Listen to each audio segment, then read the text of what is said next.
Okay. Good evening. It is now 6 p.m. and I call this regular meeting to order. Will you please stand for the Pledge of Allegiance?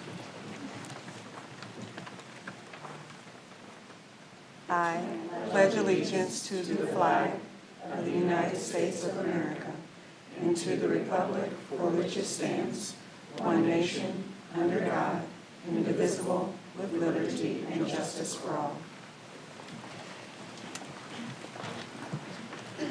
Okay, can't wait for the kids to return. Kind of liven it up a little bit. All righty. So, adoption of agenda. Can I get a motion to adopt the agenda as presented if there are no changes? Move approval, Hembry. Second? Okay. All in favor, say aye. Aye. All opposed? Motion passes 7-0. And approval of minutes. Unless there are changes, can I get a motion to approve the minutes in items 104 to 107? So move, Workman. Is second? Sinclair, second. All in favor, say aye. Aye. All opposed? Motion passes 7-0. And to our superintendent report, Dr. Schumacher. Yeah, thank you, Ms. Bordenarona. Got an exciting superintendent report, and here we go. Hello, everyone. It is officially our first meeting for the 25-26 school year, and I am honored to begin my second year serving as superintendent. I'm also honored to continue working with incredible colleagues on the executive leadership team and cabinet levels, who you see seated here with me and at the dais around the tables. I want to mention that Sherry Dummeline, seated at the table, has recently assumed a new title, Associate Superintendent of Special Education and Strategic Initiatives, and serves on the executive leadership team. Welcome, Sherry. Let's give a round of applause. Sherry continues her commitment to advancing equitable and inclusive practices for all students. I also want to welcome Drew Lane, Executive Director of Information and Communication Technologies, who joins us at the table as a member of Cabinet. Welcome, Drew. Technology is one of our strategic plan strategies, and we appreciate Drew's contributions and perspective on this important part of the teaching and learning experience. I've said this last year, and it's important to repeat.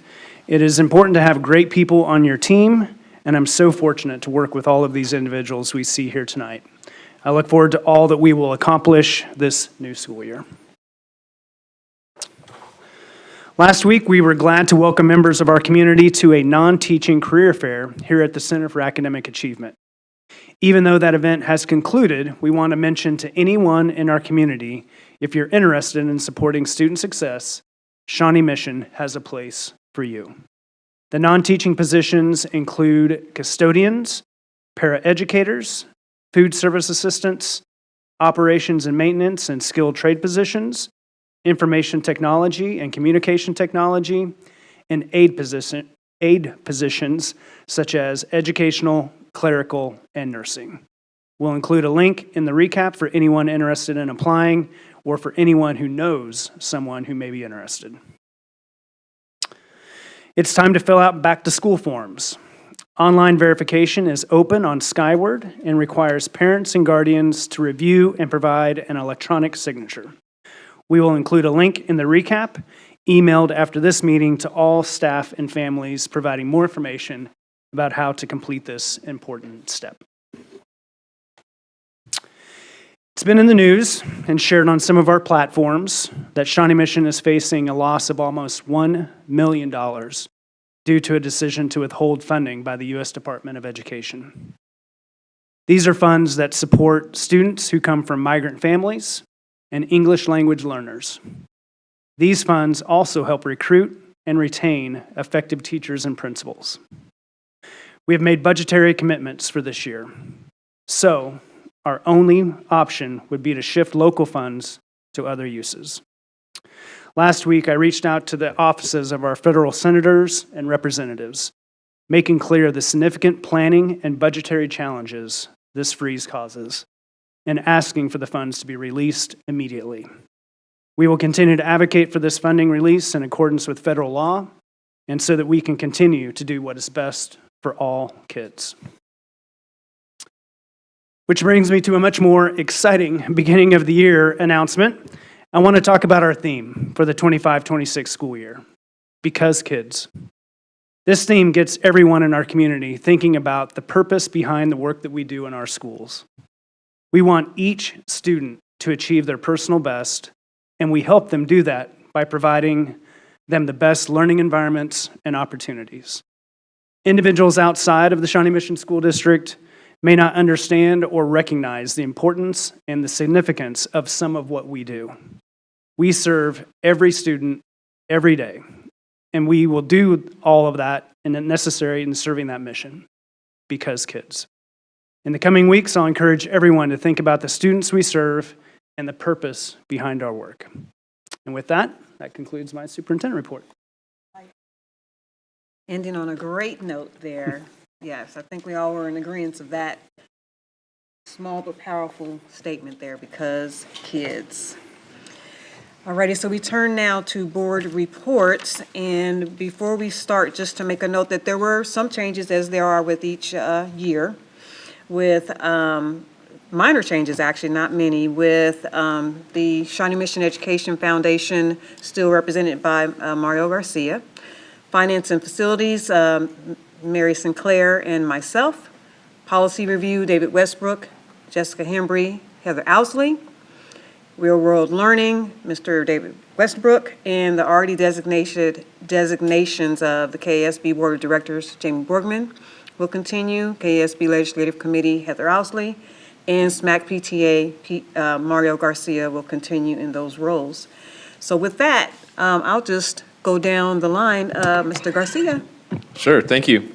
Yeah, looking forward to helping out our Shawnee Mission Education Foundation and the SMAC PTA again this year. So on behalf of the Education Foundation, just wanted to share a note that they are preparing for the school year, like all of us, but are looking forward to the annual breakfast in the fall. That's going to be on October 7th at the Overland Park Convention Center. So some good stuff coming down the pike for Shawnee Mission Education Foundation, and no report on SMAC PTA, but you know, on behalf of all the PTAs that are gearing up for another great year, I'm sure many of them are going to start with a lot of those ice cream socials that have been popping up before the school year, which are going to be great, and excited that we have this support from our families, parents, guardians, and everybody involved with their local PTAs. So that's it for me. Thank you.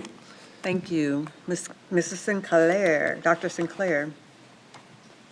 Our Finance and Facilities Committee has not yet met for the first time this year. I probably should have asked when our first date is scheduled for. I'm sorry, right? Next month. We do have the tour of Tomahawk Elementary School coming up August 7th, I believe, at 3 p.m. And so The date has been changed. Okay. So pending. Okay, so there will be a date change, so hopefully our friends and board members on the Finance Facilities Committee will be able to join us for that. Okay. I look forward to serving with you. I know, right? Yeah. Board Member Borgman. Thank you. Oh. I'm sorry, I should have known that. August. Thank you. No new updates from Board of Directors. Thank you. No updates for me. I'm excited to be part of the Policy Review Committee going forward. All righty, looking to my left. And, sorry, go ahead. That's okay. No updates from the legislative committee position, although the committee working, the legislative committee working on drafting or looking at the finance formulas for meeting. That's the policy review committee did meet this last Friday and continued our work on the policy updates that are on the agenda later on this evening. So I'll defer to when we get to that conversation instead of jumping in now. Thank you. Mr. Westbrook. And Real World Learning will initiate more aggressively as the school year starts, and that's now, so you'll hear more from us in the fall. All righty, looking forward to it, and thank you all for your continued support of the board by serving on the committees. Moving next to the board financial report, 2.03. Yeah, we do have 3 documents for your review. The first one is our pretty standard document that we provide monthly at these meetings. The second document is our semi-annual student activity report. We do that in January and then again in July. Again, a pretty standard report. If there's any questions, we can field those. And then at the third report, I'm going to ask Mr. Knapp to elaborate on a little bit more. Russell? Yes. Shelley, can you bring that up? So as Dr. Schumacher mentioned, June 30th was the end of fiscal year '25. Last week, we closed the books on it, and so Shelley's bringing up this summary report of our operating funds, and I'm just going to go through there and highlight some of the revenue and expenditure amounts for fiscal year '25. So when we approved the budget back in August, it was revenues exceeded expenditures by $1.4 million. As we worked through the fiscal year, revenues ended up being $1.5 million more than what we budgeted, so that is a good thing. General state aid actually came in about $900,000 less than what we anticipated. That's mostly your at-risk funding, so we had less free kids on free lunch than we anticipated. SPED state aid was $770,000 less. And keep in mind that special education state aid is on a reimbursement basis, so we had a lot of paraprofessional vacancies, so you just have a lot less of claims that you get reimbursed for because you don't have that cost to begin with. And then the LOB impact on those two amounts, because they both run through the LOB fund, was $561,000. So between state aid and LOB, we had about $2.2 million less than what we originally budgeted for. But fortunately, interest rates stayed pretty stable at about 4.5% through the whole fiscal year. So we were able to go out and invest our idle funds at around 4.5%. That generated $3.2 million in additional interest income than what we budgeted. So again, overall, about $1.5 million more in revenue. On the expenditure side, our expenditures ended up being about $5.1 million less than what we originally budgeted. As you can see, about $6.6 million of that was in salary line and the benefits that go with those positions. So we had about 200 vacancies through the whole school year. Most of those are in your custodian and paraprofessional positions. So that resulted in about 5.5. Another $1 million of that was in the certified substitute line. That came in under about $1 million less, and Dr. Higgins and his team will talk about some numbers in his presentation on that. Transportation, we had a little bit less routes. The fuel costs stayed low, and so we got less routes, you got less fuel. So about $710,000 savings there. Utilities came in well again the winter natural gas prices stayed low, and then we had a fairly mild winter, so recouped about $1.1 million in utilities. Supplies and services is $2.9 million over budget, and it's very similar to what we've done the last 2 years. So as part of that vacancy savings, we froze positions in the custodial and paraprofessional. We didn't go out and hire them. We took that budget and we moved that to supplies and services, and then we went out and did contracted services for custodial and special education positions. So we knew that was going to be over. That's the same method that we've done the last couple of years.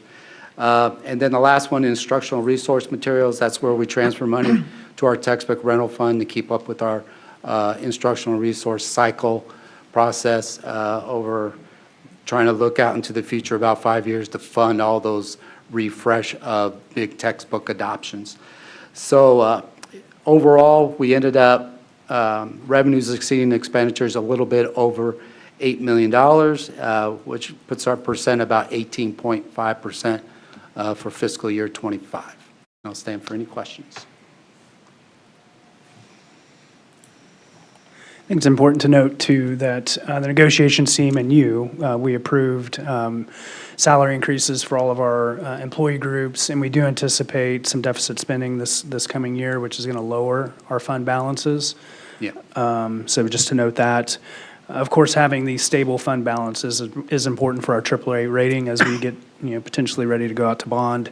That's important to note as well for our public. Thank you for that comment. I know that Dr. Sinclair had a question. Thank you. Thank you, Madam President.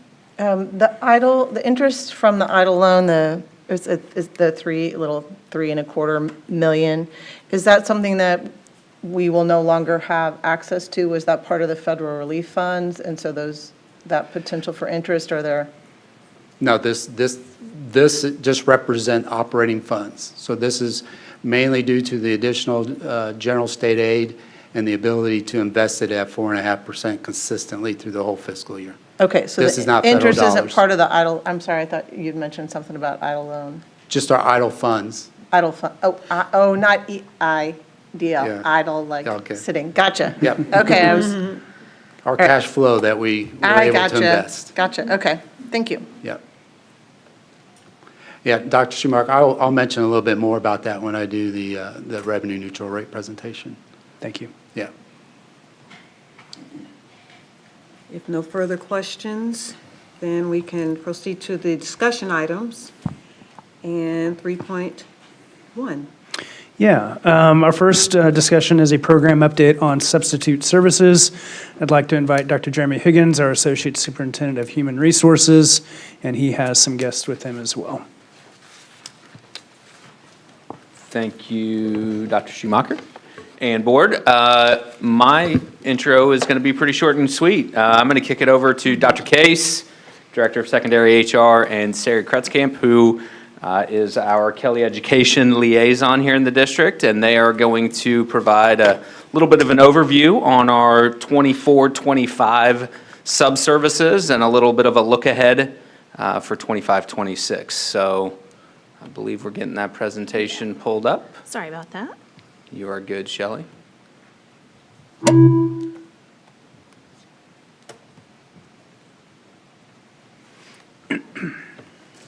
And away we go. Dr. Case.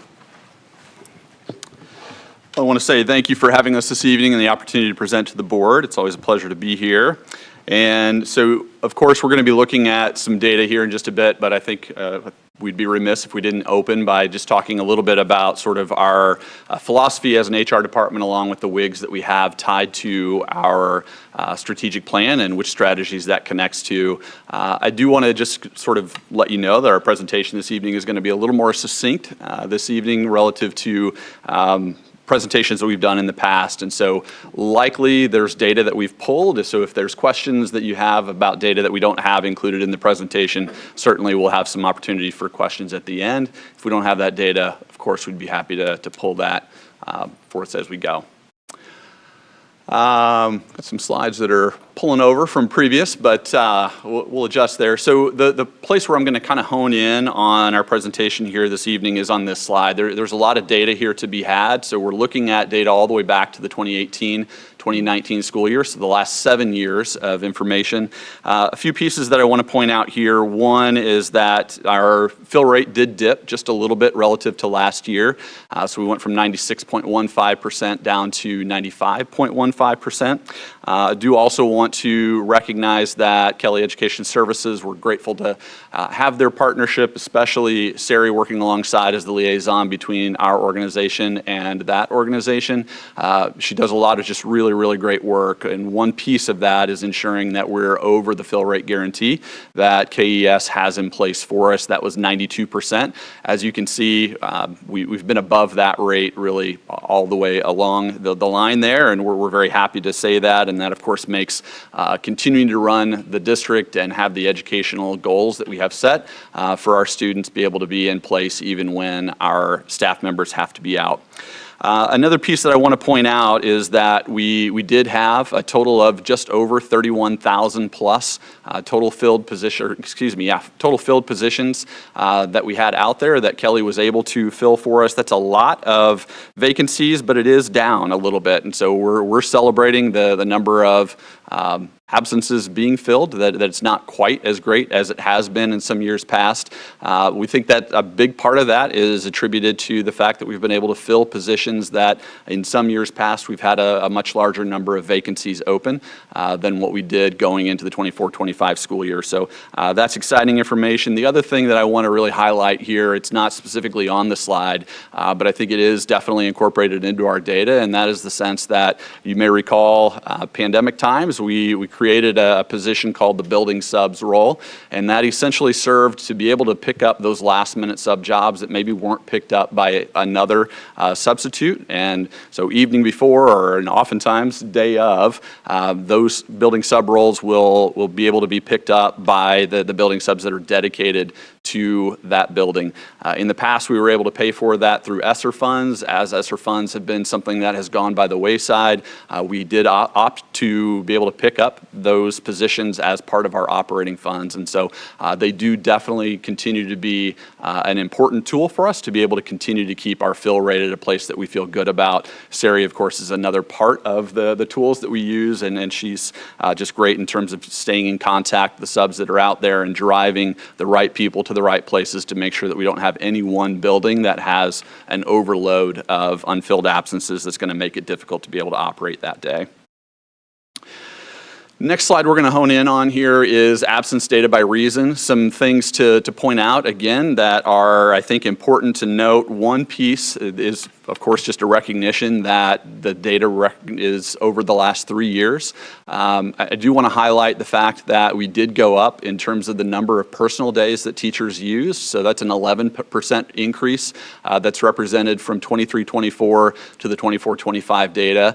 I think there's some pros and cons to that. Obviously, as an HR team, our goal is to try to reduce the number of vacancies and absences that we have for Kelly Services to have to fill. But I think it can also be seen as a positive, right? The teachers felt comfortable putting in those personal days and being able to take the days when they need to. So pros and cons of that number being up where it is. A couple of points that I want to highlight in terms of a celebration. One is the total number of absences that we had for the year. You can see from 23 to 24 to the 24-25 school year, that represents a significant decrease in the total number of vacancies that we had to be able to fill. And then the really, I think, from an HR perspective, the greatest celebration there is in that vacancy line.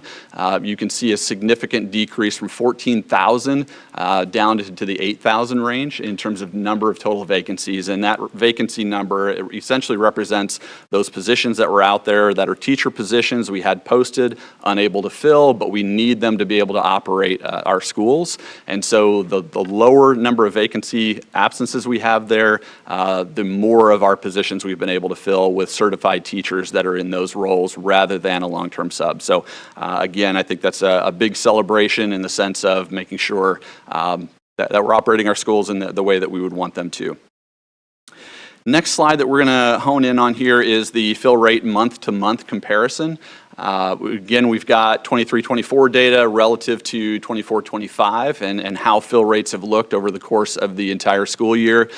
This past year, our data was pretty strong, really all year through. You'll see it dipped a little bit in February, recovered in March, and then finishing out the year, as I was in communication with Sari throughout the year, she's a little bit concerned as to how April and May were going to go, and surprise, surprise, that's exactly how it played out.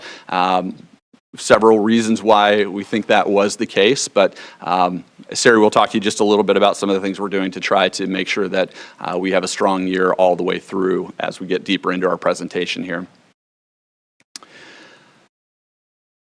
And with that, I'll turn it over to Sari. Oh, we skipped that one.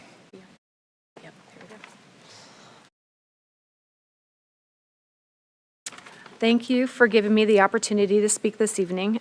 It's always a pleasure to be here.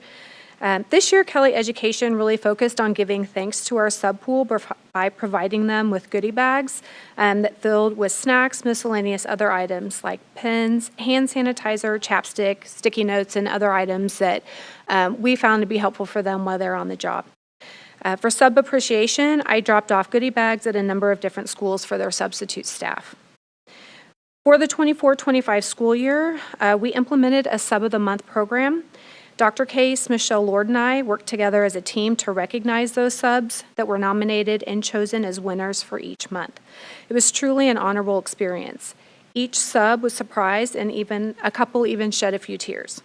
Overland Park Elementary School held a ceremony for their winner, who was also their building sub. Most of the time, the students were also involved, so it was an overall positive and fun experience for everyone. As we move into the 25-26 school year, I want to continue to improve the sub fill rate. Kelly Education plans to continue to invest in the fulfillment team. They continue to recruit in a variety of ways and will continue to look at their benefit offerings to make being a substitute more enticing.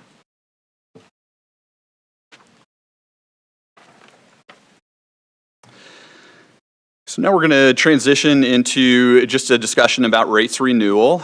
And at this point, we'll focus on, just as a starting point, the proposal that we have. It's been a number of years since we have proposed an increase in pay rate for subs. And so as we continue to track comparisons amongst Johnson County schools and what other schools are doing in an effort to try to put more tools in Sari's toolbox, we feel like increasing that pay rate is something that would be valuable in continuing to, of course, appreciate the subs that we have, but also in an effort to try to drive an increased number of subs into our sub pool. So part of that proposal includes a $5 increase to the positions you can see up here on the screen. Exhibit A will be something that will be an option for you to be able to consider later on this evening. So in addition to that $5 per day increase for each of the positions you see up here, we're also proposing an incentive. We had a lot of discussions about what is that way that we want to maybe look at creative ways to be able to drive an increase in our engagement with our subs. And what we landed on, what we felt like was going to be the best way to do that, was an incentive to be able to increase subs' willingness or interest in picking up a number of sub jobs rather than maybe at some point in the year picking up jobs. We really wanted to focus on sort of that focus for the month. And so what you can see up here in terms of that proposal is for subs that pick up 90% of the possible sub jobs in a month. So say, for example, if there were 10 sub days in a month, if they picked up 9, they would qualify for that incentive, and that would be a $100 increase for them. And so that would be the piece there. The other piece that plays out, you can see listed in Exhibit A, is the $5 added to each of the appropriate positions that you can see on the table here. And I'll also use just a moment here to kind of call out, you may remember in previous Exhibit A's that we've put before you, the markup from Kelly Education Services has been 1.279%, not percent, 1.279 markup. I want to give a kudos to Dr. Higgins and also collaboration with Kelly Services. In collaboration with one another, we were able to reduce that markup from 1.279 for a number of positions. You can see in the table there, a number of those went down to 1.269, which equates for daily sub rate, for example, at right about $1 per day per sub vacancy, which doesn't sound like a ton, but when you multiply that over tens of thousands of vacancies, that absolutely adds up, and I think will be definitely a cost savings for the district. And so with that, I'll remind you again, later in the evening, you'll have the opportunity to take action on the recommendation for the sub rates for the 25-26 school year. And at this time, Sari and I will stand for any questions you may have. Well, thank you both for that presentation. As I look, okay, board member. Thank you so much, Sari. Nice to see you. So, Sari, first and foremost, thank you so much for all your enthusiasm and for making our subs feel part of a community and part of a team. And I've noticed that throughout the years that that's such a great job and such a great gift that you bring. So thank you for all your work. When you are recruiting subs, what are some things, because I often think like when we're out in the community, we're also good recruiters too. Right. What are some things that you are looking for when you are trying to hire subs that maybe we can share with our network of our friends and people we know? That's a great question. So when we are looking for subs, I mean, really, we're looking for anybody who meets the licensing criteria. So for the state of Kansas, there's a number of different licensing criteria. Of course, you've got your teaching licenses, your standard substitute teaching licenses, and now Kansas also has, since COVID, well, actually the emergency license I think was before COVID, but they've also added and just approved this year in June the modified or expanded emergency license. So that one was a temporary license that was approved every couple of years through the state of Kansas, and they've officially made it a Kansas license. So this one is for any individual who has a high school diploma and less than 60 college credit hours. Now, Shawnee Mission does have a secondary requirement of age 22 or more in order to utilize that license here in Shawnee Mission.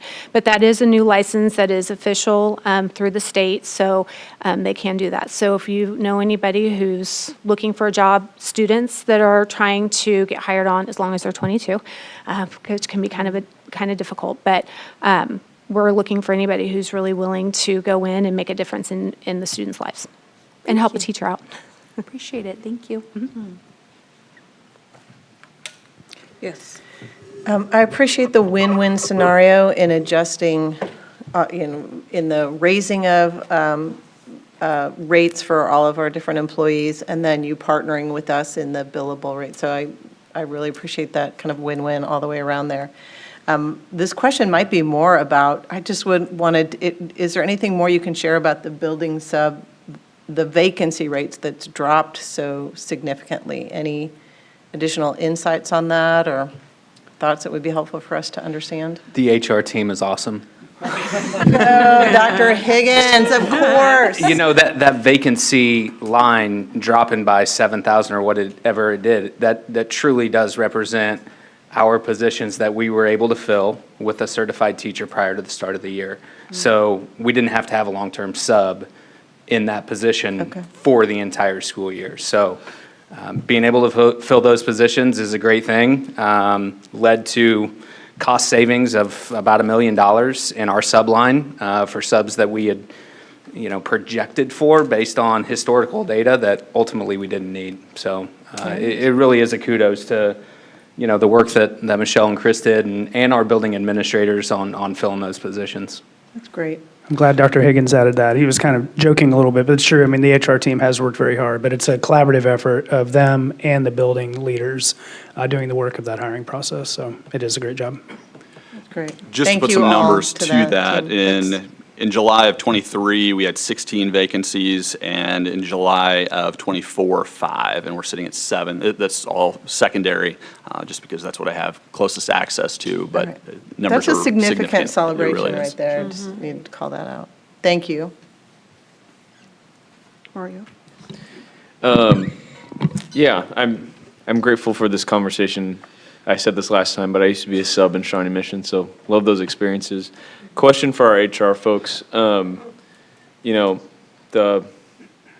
one sub position unfilled is still a challenge in any building. You both are principals. Can I, and maybe I'm fishing for an answer here, but can you explain to me just what happens when that happens? When we do not have a sub and the building sub is already in a place, who fills in?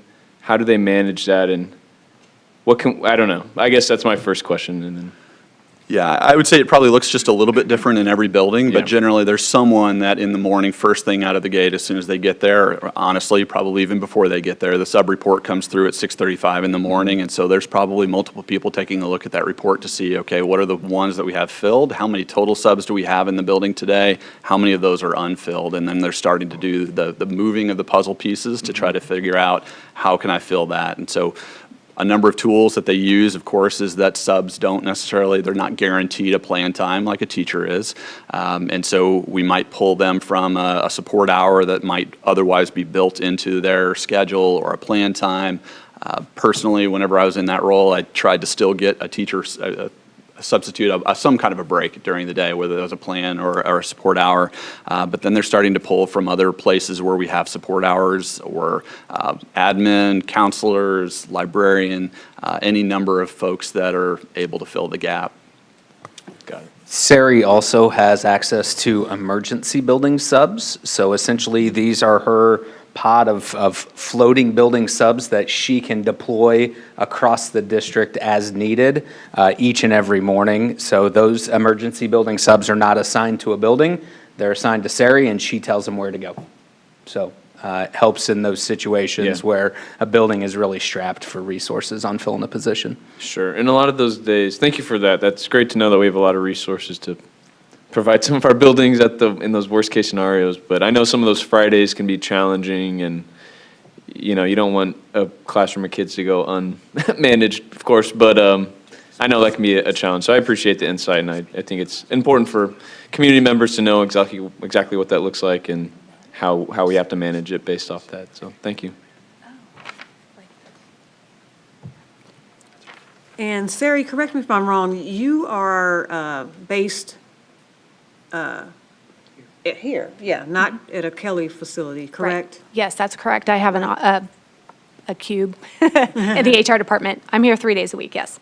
Okay, yeah, I thought so. So I'll just probably say that makes a huge difference too, that you're accessible and. Yes, it does. Yeah. And I can collaborate with Dr. Case, with Michelle Lord, Dr. Higgins as well. And whenever I start to see fill rates dip, usually that's when I kind of go into stress mode and I start communicating with them on some things that we can do. We offer also, like sometimes, especially like in April and May, we have done some additional incentives that I can get approved through Kelly Education. So when I notice April and May really starting to go, there's about 5 Fridays from pretty much Good Friday through mid-May that tend to be pretty high absence days. So I usually get an incentive approved through Kelly Education, which is, it's like a $50 Amazon gift card and a drawing, but we usually have some sort of stipulation. This year they had to work like 19 days.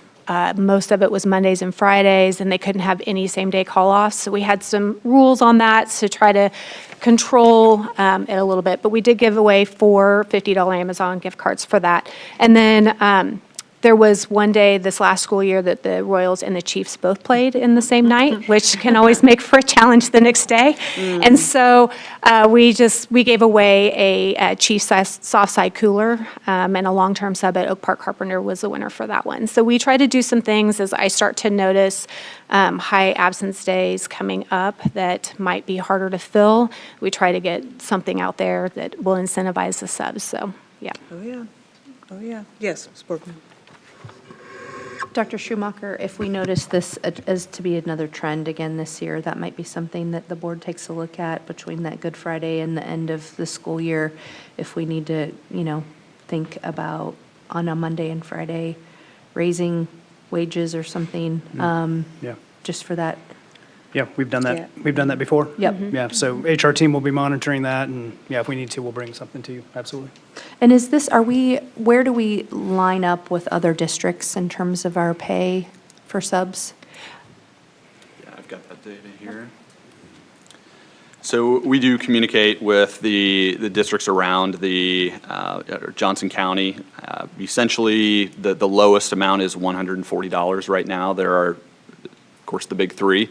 2 of the big three are, I guess really right now, all 3 of the big three are at $140 per day as that daily rate. Of course, it changes as you get into a significant string of days that you've been in there, and then you start qualifying for long-term absences. But the highest district right now is paying $155 per day for a daily sub.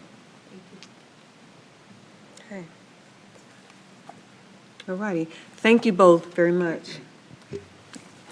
Thank you. And moving on to 3.2. revised policy JBCB in district transfers. Yeah. Our first read. Yep, I'm going to take this one. These are first reads. We're really excited. I speak on behalf of the Policy Review Committee. I'm really proud of the work that they have done, that we've done around these two policies. My thinking is that we'll kind of take these together. So just to kind of tee it up, JBCB, this policy is being revised to change the academic good standing criteria for in-district transfers and to limit circumstances under which in-district transfers can be revoked. And then JBCD, this policy is being revised to clarify the disciplinary good standing criteria. We did put together a few slides to kind of help us with this discussion. So we do want to have a robust discussion with you around this work. So this first slide really takes you through setting the stage. So we know who those members of the Policy Review Committee are, or were. Ms. Owsley, Ms. Borgman, and Mr. Westbrook. They did a tremendous amount of work, over 6 meetings. I was looking back, I didn't realize we met 6 times. We did a lot of work over that time. And I tried to sum up what I thought the task of the group was, and that was to determine if the policies could be updated and/or revised to better meet the needs of our students, families, schools, and the community as a whole. I don't have to say this to this body, but just to recall that we did hear from a number of our community members, which led to this Policy Review Committee coming together. The initial focus was centered around good standing. That was really kind of the big boulder we took a look at first. And then last Friday, we took a look and transferred our thinking to the language related to employees' children and siblings specifically. So those were the 2 big rocks that we looked at. The next slide is my attempt at summarizing the work around good standing. And this is not all-encompassing, so you do have the draft red line language for you to take a look at. And I fully recognize that there's going to be some questions around this. So really trying to divide it into out-of-district look and an in-district look. So out-of-district, of course, for good standing, we take a look at attendance, grades, and discipline. There is no projected or recommended change to our look at attendance. And so just as a reminder, that students may not have any more than 10 absences or absence events, and we can kind of talk about how that process looks like for absence events. We are recommending a change for grades.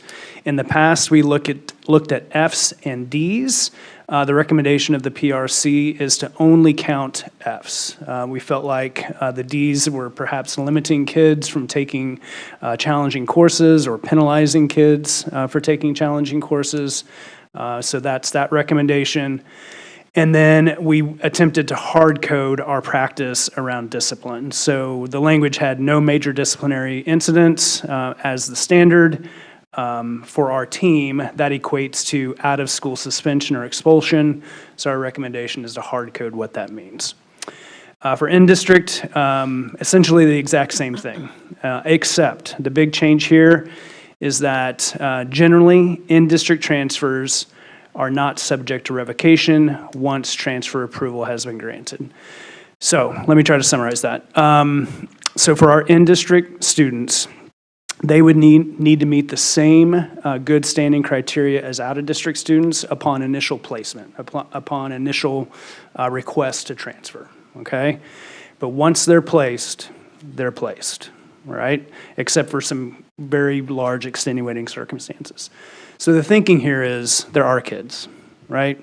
So we use some scenarios. So I'm a principal, Dr. Stubblefield's a principal. We have a kid transferred to Dr. Stubblefield's school. It doesn't matter if he's working with that student or I'm working with that student. We're going to employ the same type of tactics. We're going to work with that kid as hard as we possibly can. So sending that kid back to me probably doesn't make a ton of difference because we're going to be working that hard for that kid. So that's the thinking there. Maybe pause. Any questions at this point? Yeah.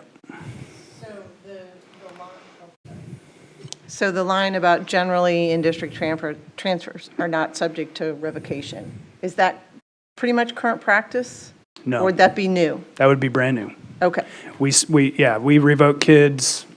So I didn't know if we're codifying general practice or great- we are putting a new practice in place. Great clarifier. This would be brand new practice. Okay. Yep. Now, the qualifier is, and you'll see it in the red line language, is an in-district student could be revoked with this new proposed language if they were considered by state statute truant, okay? Or, what was the terminology? Large extenuating circumstances, I don't remember the specific language. So, if there was some major discipline, ongoing discipline, things like that, a student could be revoked, and the procedure would be, the principal would be communicating, working with their director. That director would then be communicating with the Associate Superintendent of Leadership and Learning, currently Ms. Lewis, and then she would be making that call, I would assume along with the help of David and myself. So we don't see this happening very often, frankly.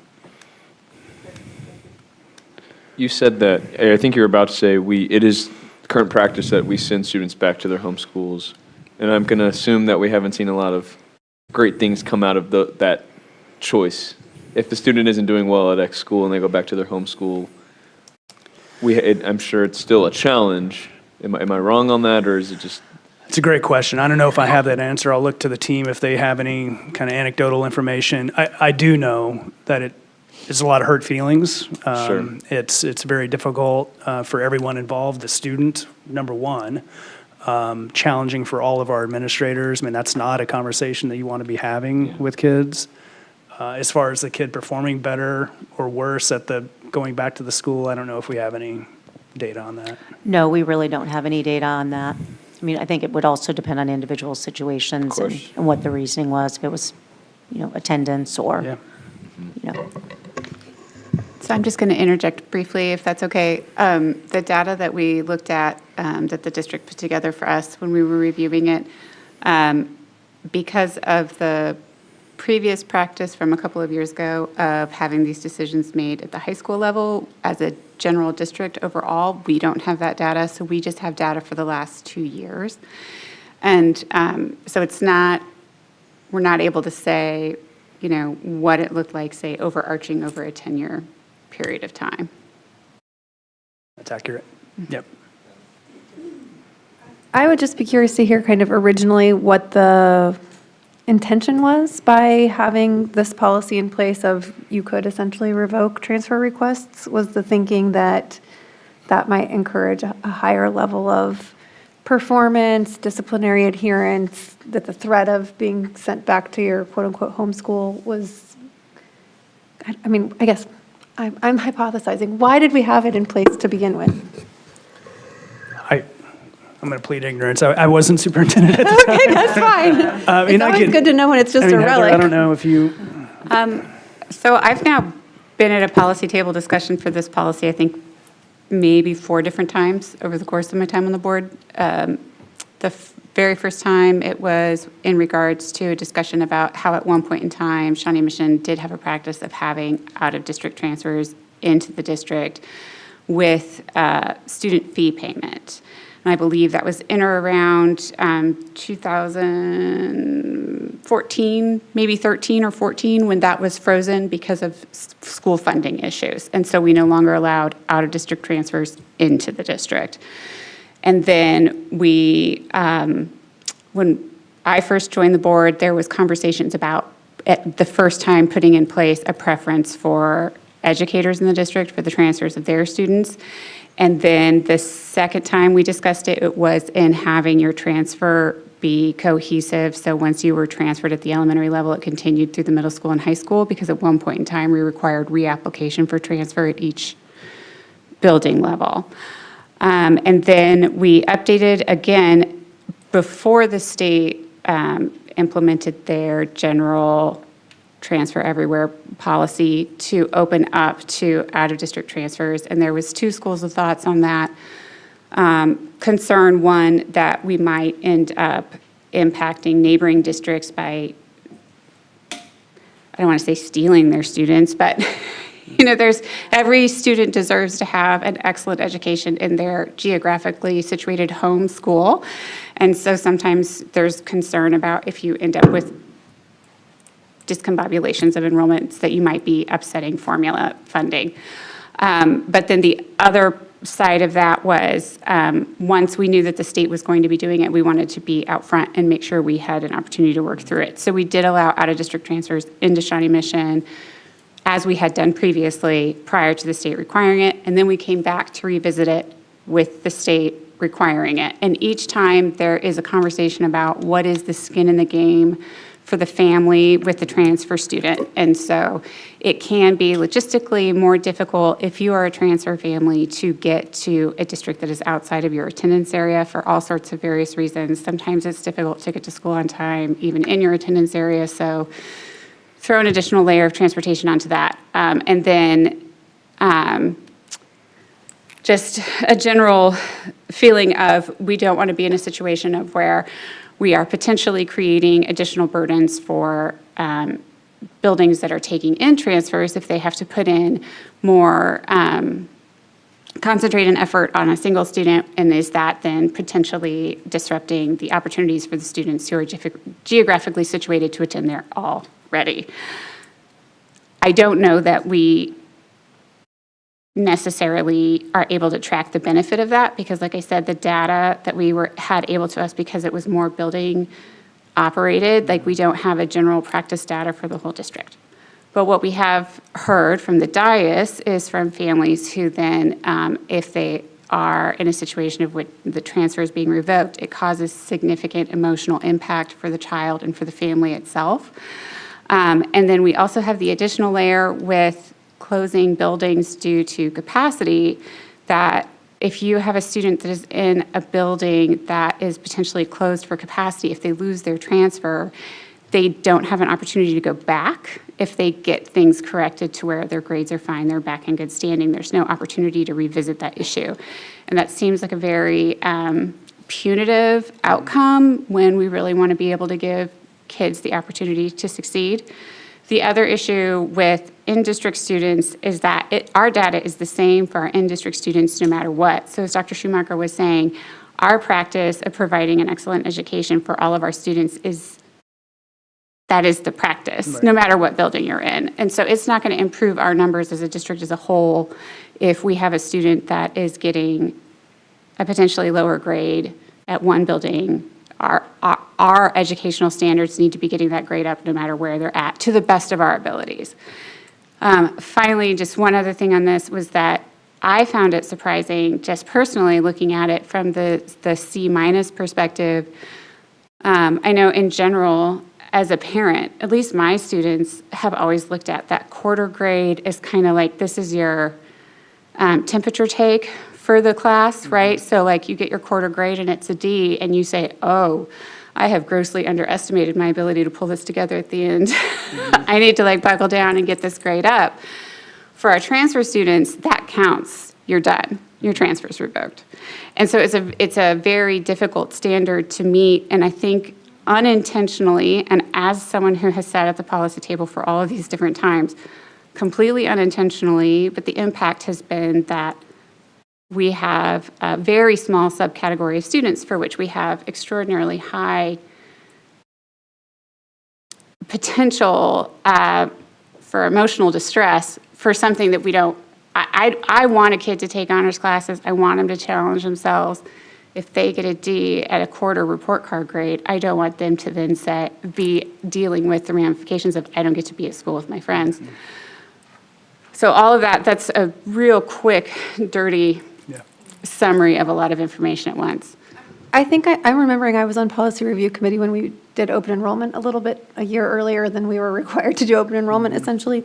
And I think another piece of this conversation was that especially for elementary students, I'm realizing I'm the only one here with elementary students at this point, so I'm always trying to make sure I'm bringing that perspective.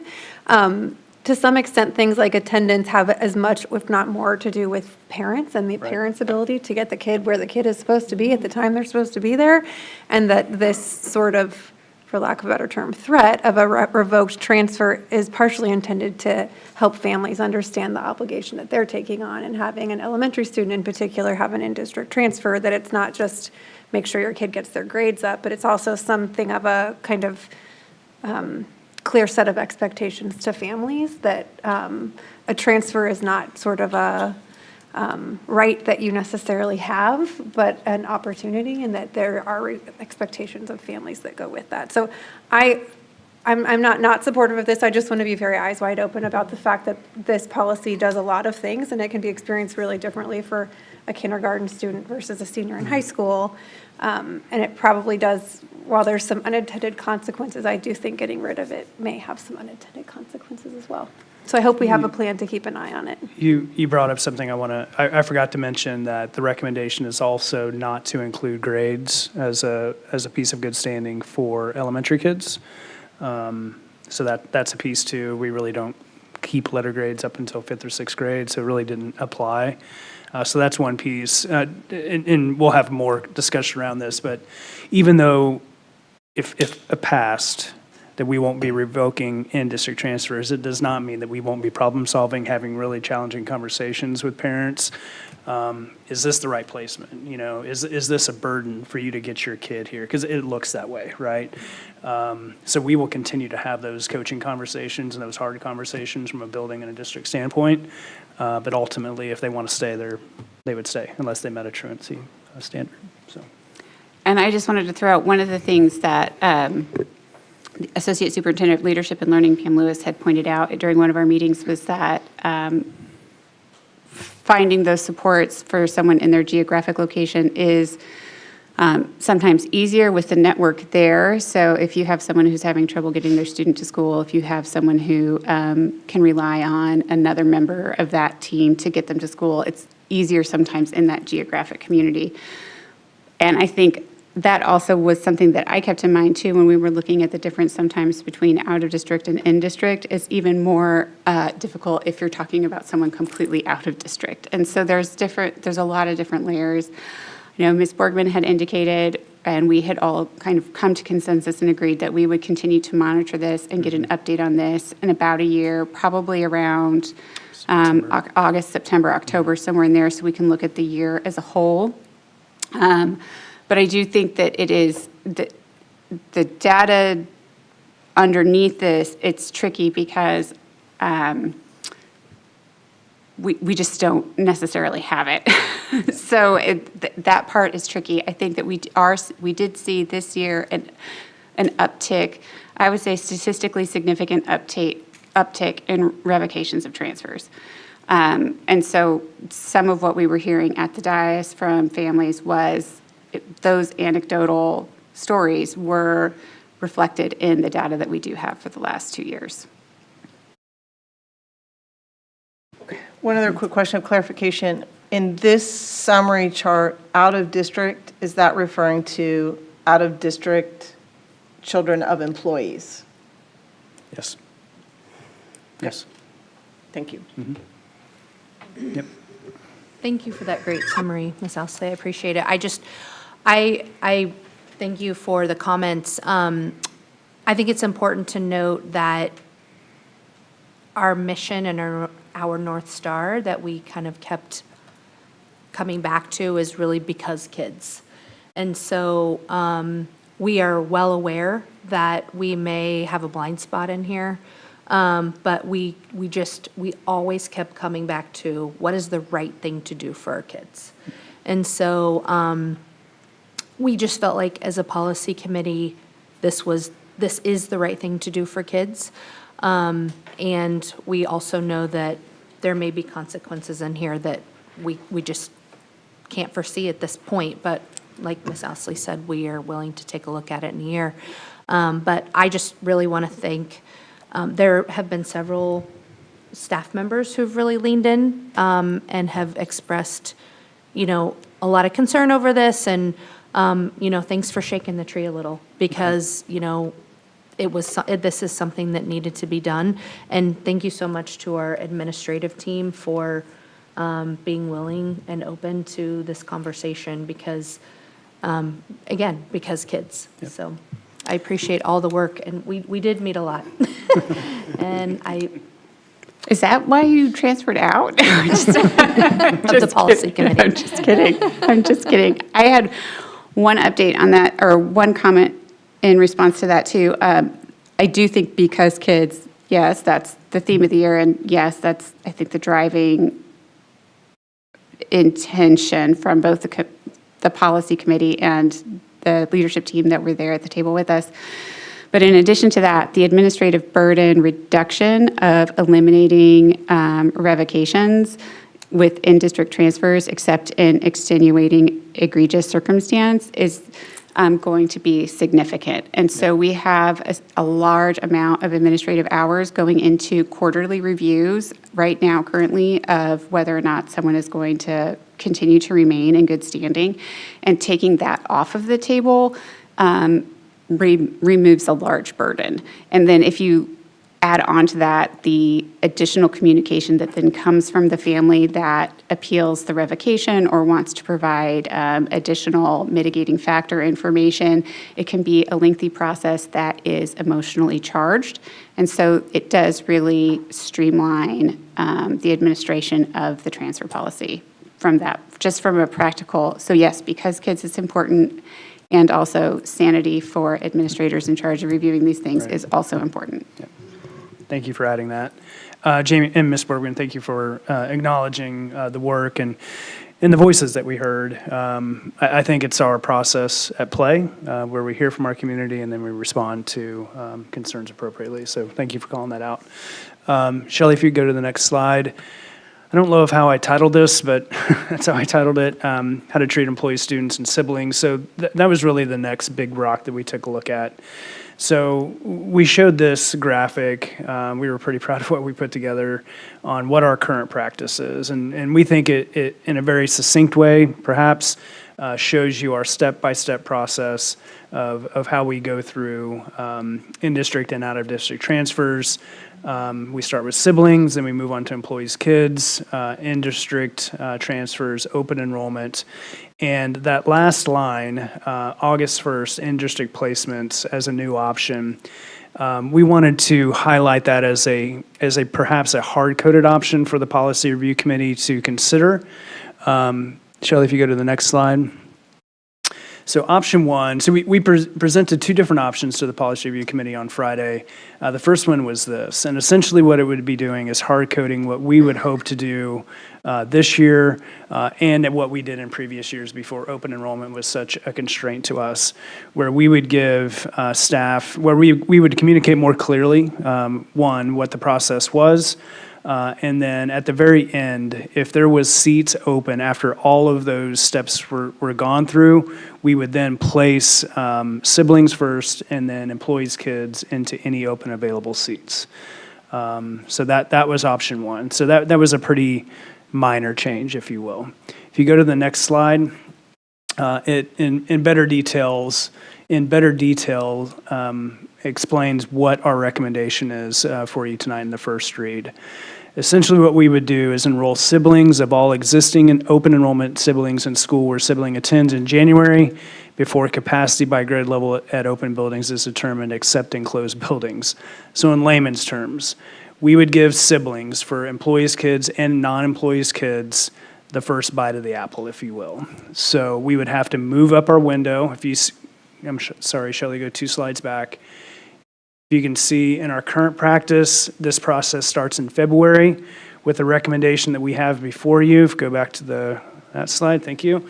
This would have to start in January, and actually the process, Pam, would start prior to that, like in December. Is that correct? Yes, it would have to start in December, and we also have to have our kindergarten students enroll in Skyward and process them as enrolling to be able to then access the transfer window and all of the forms. So we would have to be getting a lot of communication out early and opening that up definitely at the beginning of December to be able to then have time to process that, work with human resources in the budget office to then plan capacity for our staffing meetings that we have with all of our principals in February. My biggest concern, as I was hearing from some of our employees and non-employees, was that we weren't able to keep families together all the time. Mm-hmm. And that really bothered me. It bothered all of us. Yes. I'm certain of that. Yeah. So this solution, I think, solves for that for the most part, where if you have a sibling in a school, essentially what we're saying is, so long as that school is not closed, so we list 10 schools this year that were closed, and you tried to enroll that student in December, we would place them, no matter what, into that school, okay? Once we've got all of those siblings placed, then we would set our capacities at that point for the rest of our process. So they would not be subject, siblings would not be subject to our capacities, except for, I want to say this as many times as I can, except for those schools that we have deemed closed because of just capacity of that school. And while it's not going to be present specifically in the policy language as a practice, the district leadership team at the table was already talking about how to get the information presented in ways so that people would understand if a school was perhaps close to closing by providing the list of the buildings and their enrollment capacity. So if you are trying to make a decision as the parent of multiple children on where you want to try and transfer one of your kids in as a new employee of the district, and say you work at South and Brookridge is close and Brookridge works for your family, but if Brookridge is 2 students away from being closed and you've got 3 kids, you might not want to have Brookridge be the place where you land, because even with this in place, once it hits capacity, it's not going to be open. Does that make sense? Have I explained that well? Is there an appeal process if they don't get, or if they So don't if get the choice?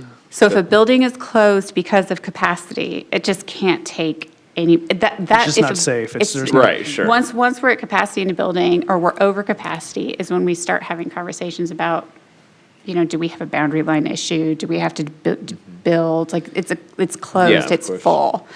So if you have a building where it looks like it's about to be closed, so this is if you've got multiple kids, this is that consideration for multiple Got it. kids. So you want to start at a building that's probably at least 10 students away from being closed, right? You don't want to be in a situation, and I'm only saying this now as a projection for in the future, because it could be one of those things that you might miss, and that's not a detail that you put in a policy. But closed for capacity is closed. Like, there's not anything we can do about that. But this is talking about having that first bite at the apple be for siblings in a building that is not closed.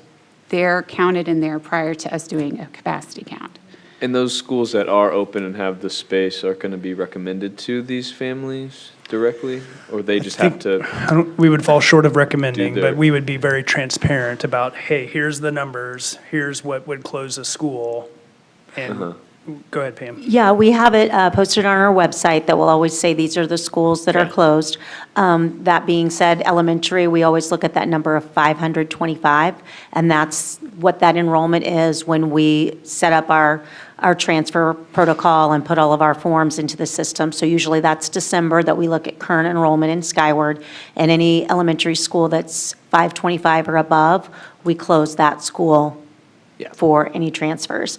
Of course, we have our middle school, Indian Hills, is closed because of high enrollment. And so based on that, we then close the elementary schools feeding into that until that can all level itself out. But that number's 525. We always list those schools. And then when parents go into the transfer process, those schools aren't on the drop-down list to even be Thank you. selected. Okay. But Got all it. of the rest of the schools that are open.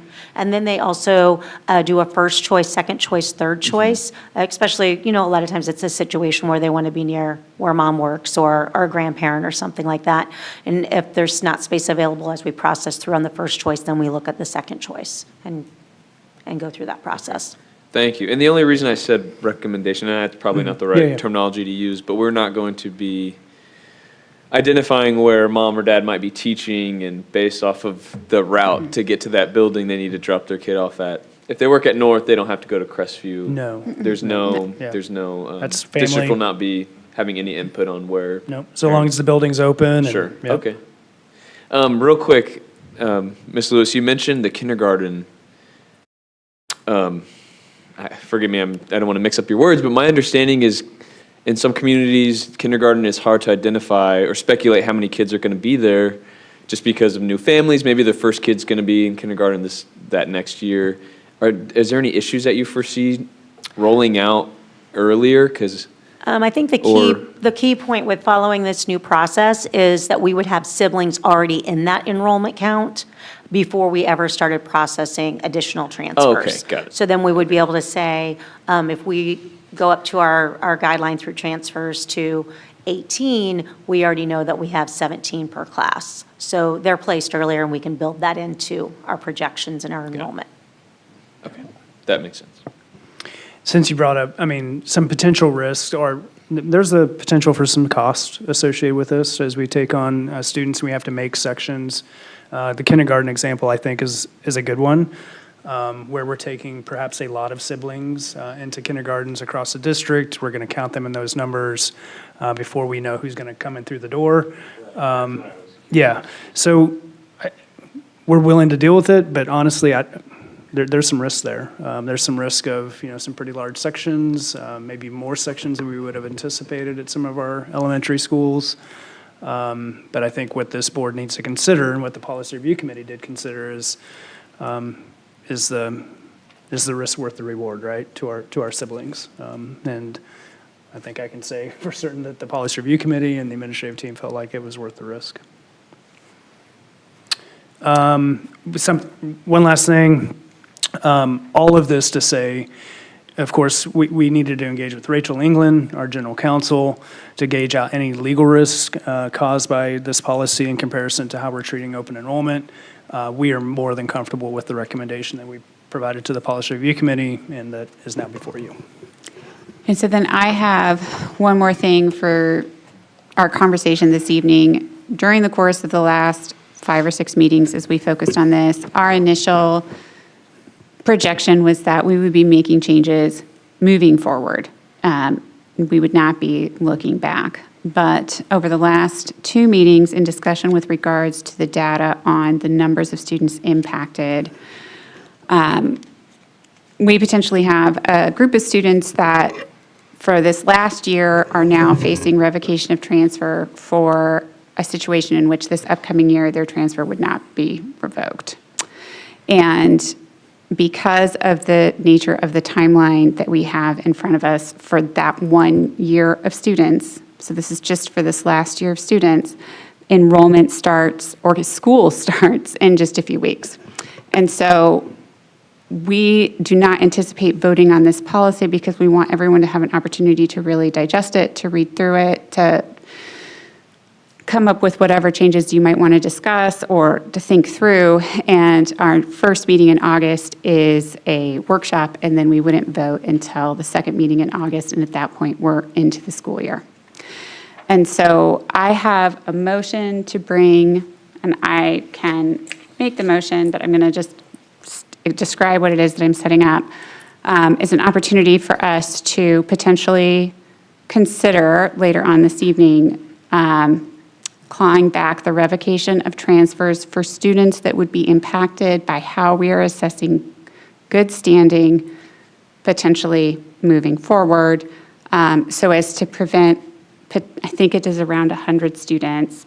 I believe that's where the number is at, 100 students from having transfers revoked this year that would not have them revoked if we pass this policy for the most part with regards to good standing here in about 6 weeks.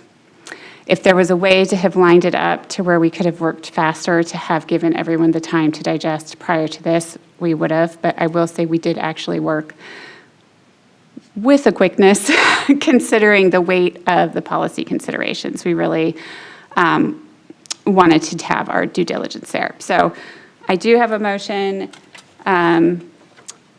to add an agenda item for the approval of retroactive application of the revised good standing criteria reflected in the first read of revised policy JBCB.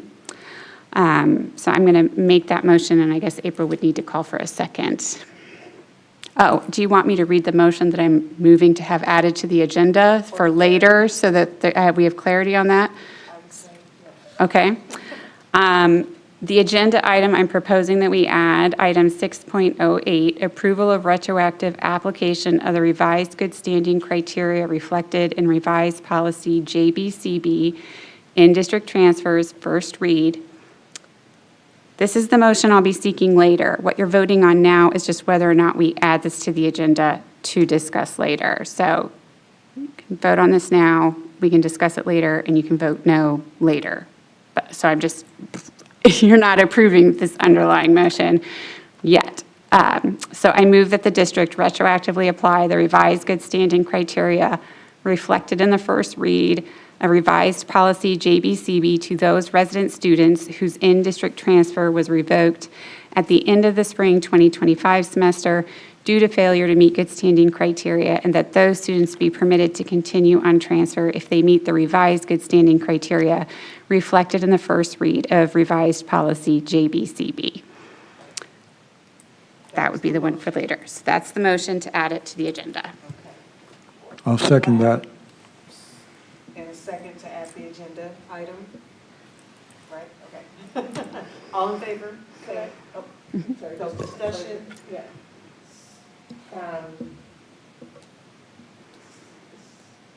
So we're adding a potential, not a grandfather clause, but We're adding an agenda item to have a discussion and vote at the end of the evening about whether or not we want to revoke. I get that, on an action that we haven't taken yet So, regarding the other policy. correct. So we have a setup where we have a policy proposal that we will vote on in 6 weeks that will change how we look at good standing. Will look either the same or different than what we have in front of us tonight. Correct. And the good standing assessment, if applied in 6 weeks, as proposed now, would mean that we have around 100 students that are facing revocation of transfers currently who would not be transferred under the new good standing assessment. And the good standing assessment changes are to attendance and to grades. Okay. Okay. And that's about a third of our transfer students? No, it's just, we have more transfer students than that. It's just a, 350? It's 117 students for the 24-25 school year. There would be a few of those that would have already they would have re-enrolled at their home school at the semester. So it's like 350 new transfers a year, but that doesn't include kids who've already transferred. no. We had more revocations than we did students who transferred this last year. No. No. Well, how many transfers did we approve for last year? I don't have that number in front of me right now, but I can look that up. Okay. That was just the number of revocations for the year. Right, so, but then the number of revocations for the students the previous year was significantly smaller than that. 94. Okay. We're talking 117 kids. Okay. I'm open to continue. Okay, yeah, we'll just keep discussing. We're adding an agenda item for further discussion. Right. Okay, I'm good with that. Okay, I still have questions. Right. And then, so we have the move to add to First, the second. agenda. And we have the second. So now we're good. Yeah. Okay, all in favor, say Aye. Aye. All opposed? Motion to add the agenda item passes 7-0. Got it. Okay. You got it.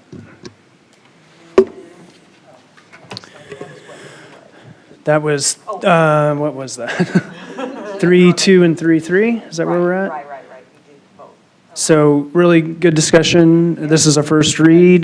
Planning on a second read on August 25th. We, of course, just added an action item. I guess any other questions for me or for administrative team? I have one question, which is, can you go back on the good standing slide? Sorry, Shelley, I was asking the wrong place. Yep. Did the policy review committee have any conversation about why we wouldn't essentially have the same policy across in-district and out-of-district students? We did, and we got an analysis from Rachel. Rachel's in the audience if we want to ask her further, but we had no concerns legally about having essentially a different approach for in-district versus out-of-district kids. Is that what you're asking? Well, yes, but I also think because kids, I think the same emotional burden we're talking about for in-district students would apply for out-of-district students. I think there would be a case to be made that if we're really putting kids first in our analysis, we would be making a similar standard across both student groups. It's a good question.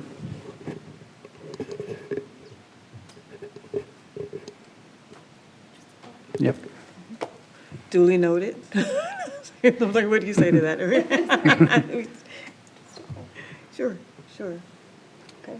Was that all, Dr.? That's all I have, yeah. Okay. Wow, robust indeed. Okay. Brings us to consent items, 4.1. Let's see.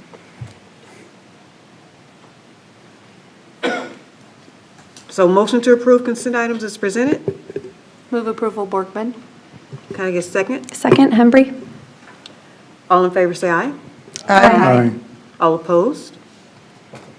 Motion passes 7-0. And 5.1, approval, we just Six. approved them all, yes. Scrolling. 8, 10. Should be 6.1. Wow. What is, 6.01, I think. 6.01. First action I'm item. scrolling through. No, you're good, you're good.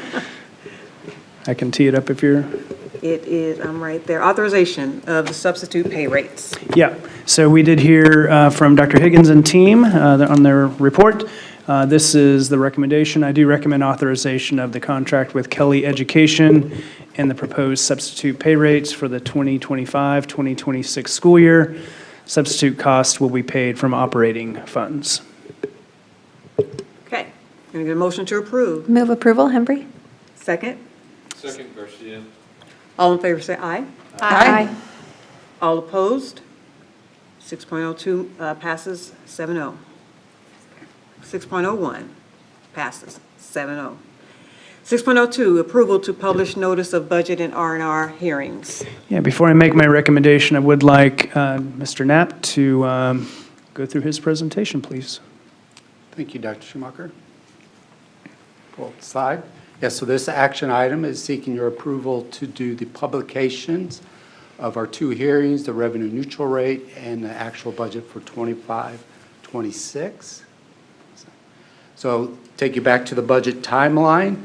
On June 23rd at the board meeting, you gave us approval with our intent to exceed the revenue neutral rate. We have submitted that to the county on July 16th. That was due by July 20th, so we got that in on time. And then the next step is the county will send out flyers, notifications to all the Johnson County folks. So then we're here tonight for the approval of the publication.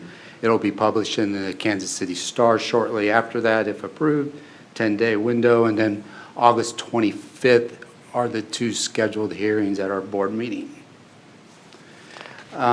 So then we want to I wanted to recap what has changed since what we presented to you at the May workshop. We presented to you $9.9 million where our revenues were going to exceed expenditure. That was what we were anticipating in the new general state aid. At the same time, negotiations were going on. You gave us authorization to use $3.5 million of our fund balances towards the salary and benefits compensation packages for all pay groups. So you can see on that line, we have applied all the salary and benefit packages, and that came out to about $13.7 million. So then in the month of June, KSDE released their special education reimbursement rate, and that decreased to $29,600. We were using $30,800 at the May workshop, so that reduced our SPED reimbursement state aid by about $613,000. And then federal funding is still a concern at the state level, so the district budgeted an additional $242,000 to continue to fund letters training for the 25-26 school year. Those last two items are a very good example of why we have strong balances. So when these uncertain items come up, we have strong, healthy balances that we can continue to offer those services. Next slide, Shelley. So with these updated changes for the 25-26 operating budget expenditures, the budget that we're going to ask you to approve in August 25th, expenditures will exceed revenues by $4.6 million, drawing down the ending balance to $45 million, or roughly 15.1% 6% of expenditures. As a reminder, Board Policy DBB states that the district's targeted minimum operating fund balance is in the 10 to 15% range, so we're slightly above that. But these balances are our savings account. This is our rainy day fund that we use for our daily operations. So this goes to cover our cash flows, any lapse of funding, such as uncertainty in the federal grants that we'll talk about here in a minute, and to maintain a strong bond rating. So as you know, Strategy 6, there's recommending a bond referendum in the future. Cash balances has a huge part in determining our bond ratings by our Moody analysis. So those are good reasons why we have strong reserve balances. Next slide. And this is a snippet from the notice of hearing for the budget. It will be published in the Kansas City Star. We are asking for an approval of $618.2 million in total budget. The assessed valuation and the mill levies that are presented here are just estimates. They don't get finalized until October. But you can see with these numbers, our assessed valuation is estimated to increase 5.6%, and our mill levies are estimated to decrease slightly by $0.5 to 50.835. And so this is the notice of hearing for our budget. And then next slide. And so this is the notice of hearing for the revenue neutral rate. The county has calculated that rate at 48.525. And again, our budgeted number is 50.835. So we do intend to exceed our revenue neutral rate, and that's what will get published in the newspaper. And then our last slide, wanted to touch base again on federal funding. Dr. Schumacher mentioned in his superintendent's report, the Department of Education has not awarded our 25-26 grants for Title 1C, which is the migrant, Title 2A, which is for teacher and school leaders support, Title 3A, English learners, Title 4A, student support and academic enrichment. So the dollar amounts that are listed here, $992,000 is our 24-25 allocation. So our 25-26 is currently is on pause and being reviewed by the Department of Education. It is important to note that there's 3.1 FTE, that's roughly 5 people. Some partial amounts of their salary are paid from these grants. We are committed to continue that through the 25-26 school year. And it's also important to note that we had $260,000 in carryover funds from 24-25 that we can still draw down and use in 25-26. That'll cover roughly 3 to 4 months worth of expenditures. So that buys us some time that they can get their review done and hopefully release those federal funds in time for the start of the school year when we start really doing the things we do with this title money. And that's kind of all the things I wanted to hit on for the notice of hearings, so be glad to ask any questions. Before I make my recommendation, just to follow up on that, so we've of course been having a lot of conversations about this topic. We've communicated with these 5 people, these 3.1 FTE, that your job's intact. You have no risk of losing your position. We are committed to you. We're committed to the mission of your work. The ongoing questions really exist with Pam Lewis and her team and others about these other programs and efforts that we're making with the rest of these existing funds. So we'll wait and see how far these things can carry us. Should these funds not be allocated, we'll be coming back to you on what our plan is. I can tell you right now that my recommendation will not to be to forego these plans and these programs. As Russ said, that's why we have carryover. That's why we have a rainy day fund. But it doesn't mean that we won't continue to advocate for the release of these funds. So with that, I do recommend the approval to publish a notice of hearing for the 25-26 budget and a notice of hearing to exceed the revenue neutral tax rate for the 25-26 school year. I'd like to make that motion to get this process started. Go for it, Mr. Westbrook. Second, Ousley. And all in favor say aye. Aye. All opposed? Motion passes 7-0. 6.03, authorization of contract with Summit Achievement Center. Before I make my recommendation, I would like to give just a little background on this. These services are used when exploring transitioning students across environments, addressing urgent behavioral needs. The company is local and can often quickly fill temp needs for our students for short-term assignments when behavioral support is needed. Sherry's here if you have any specific questions for her. But I do recommend the approval of contracts with Summit Achievement Center to provide educational programs, related services, and transportation for 5 students from July 1, 2025 through June 30th, 2026, regular and extended school year.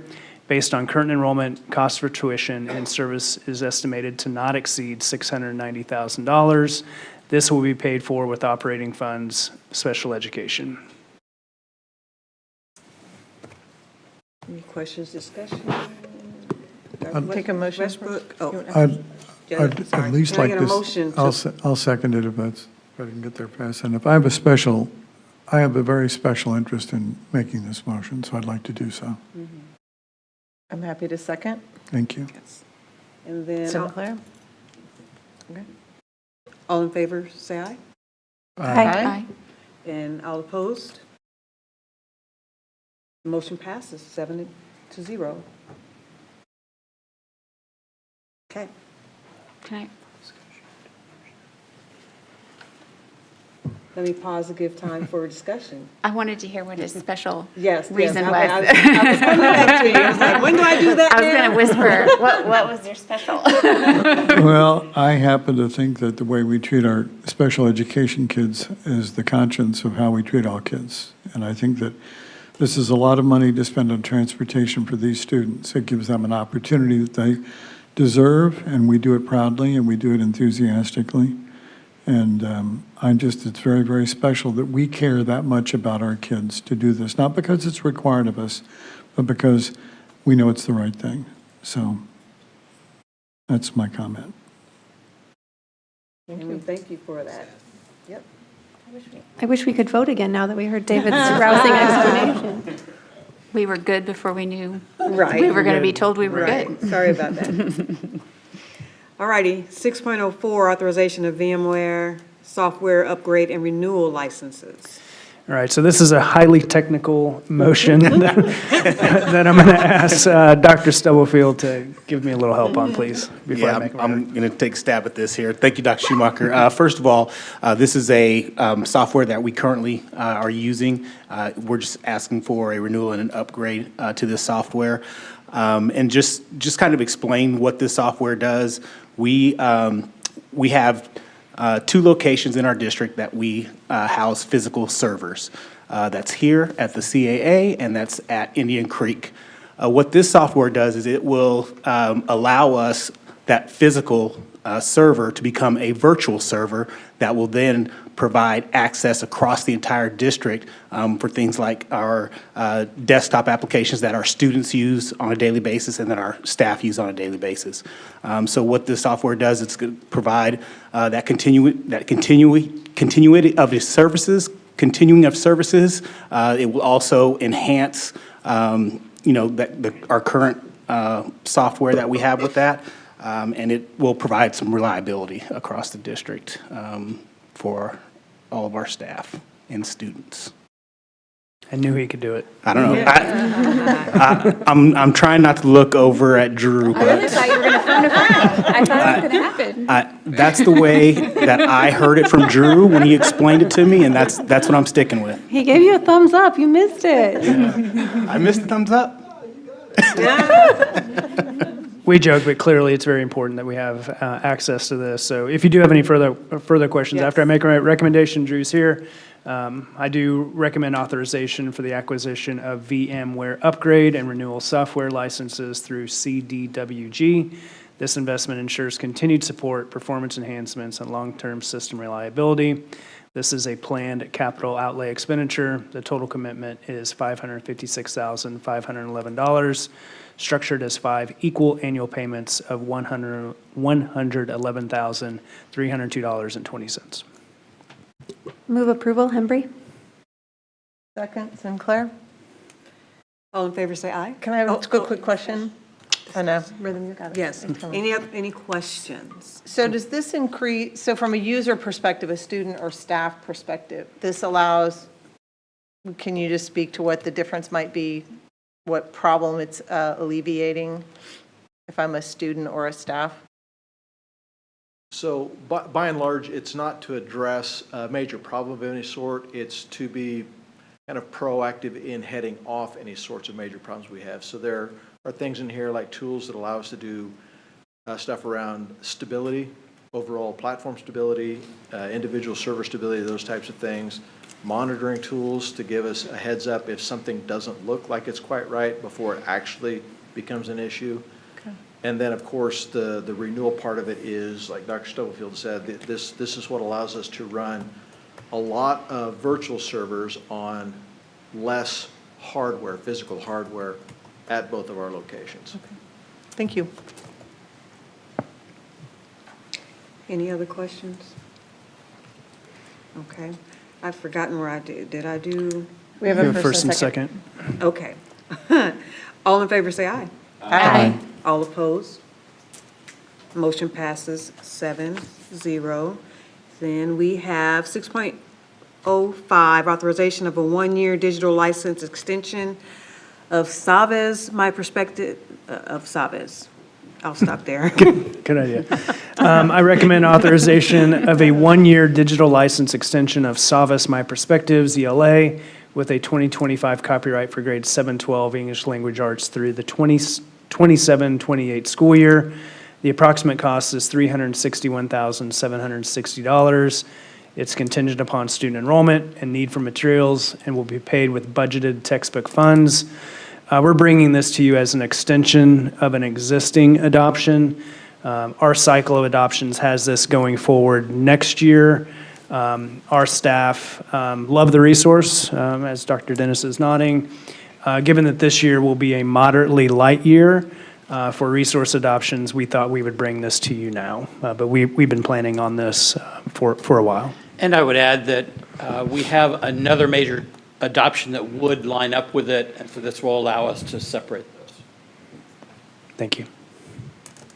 And we've had the discussion before that we understand that you all, not stagger the adoptions, you know, that foresight with these large expenditures. Any other questions or comments?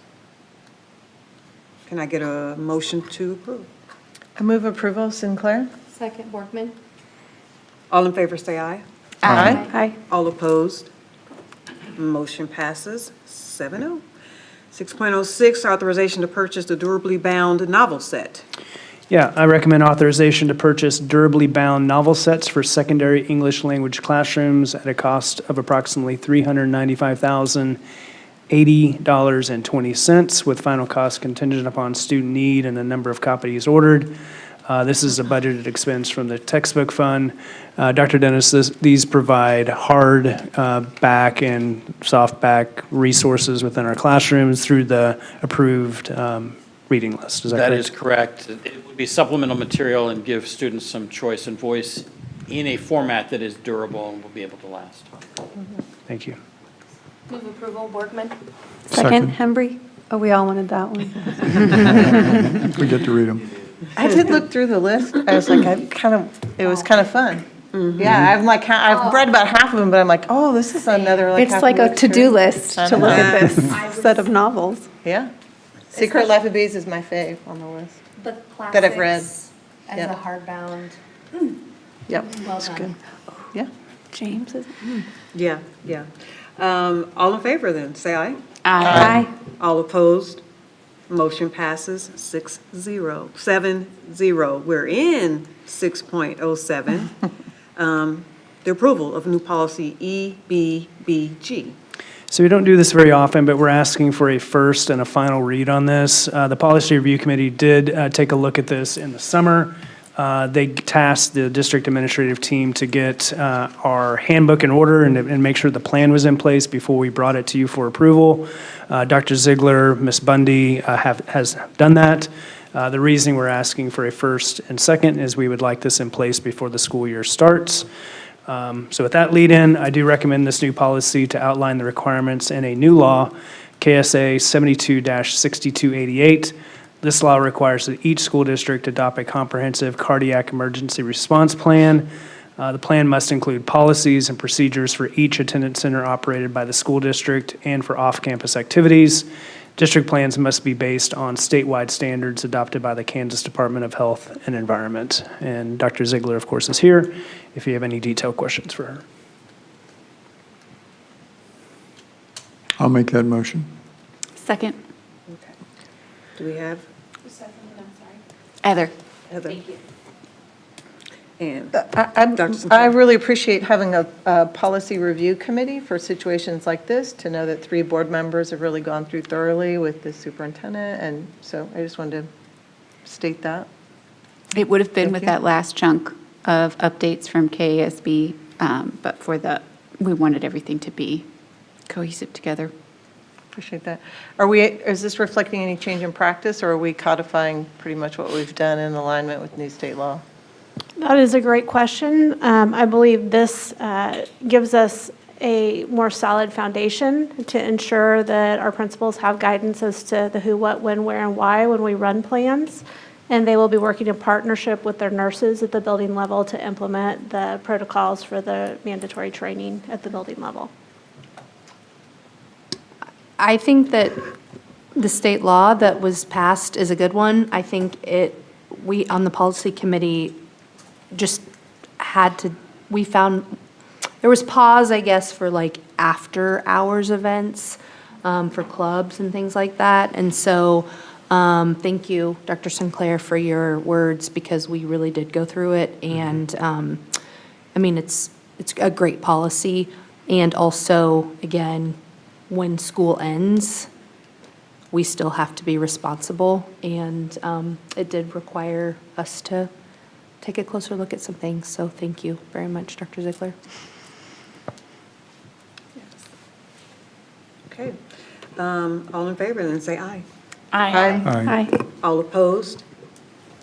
This motion passes 7-0. So this now brings us to the board comments. Nope. Oh, where am I? Remember, I bungled it all and I added another agenda item. So this is, yes, yes, we have the added, yes, So 6.8. Agenda item, or 6.08. I wrote it I'll down. make my motion again, and then we can get a second and a conversation before we vote. There we So go. the motion is, I move that the district retroactively apply the revised good standing criteria reflected in the first read of revised policy JBCB to those resident students whose in-district transfer was revoked at the end of the spring 2025 semester due to failure to meet good standing criteria, and that those students be permitted to continue on transfer if they met the revised good standing criteria reflected in the first read of revised policy JBCB. Second, Workman. Okay. That is on record then. Discussion. Kicking off. Yeah, I'll kick off.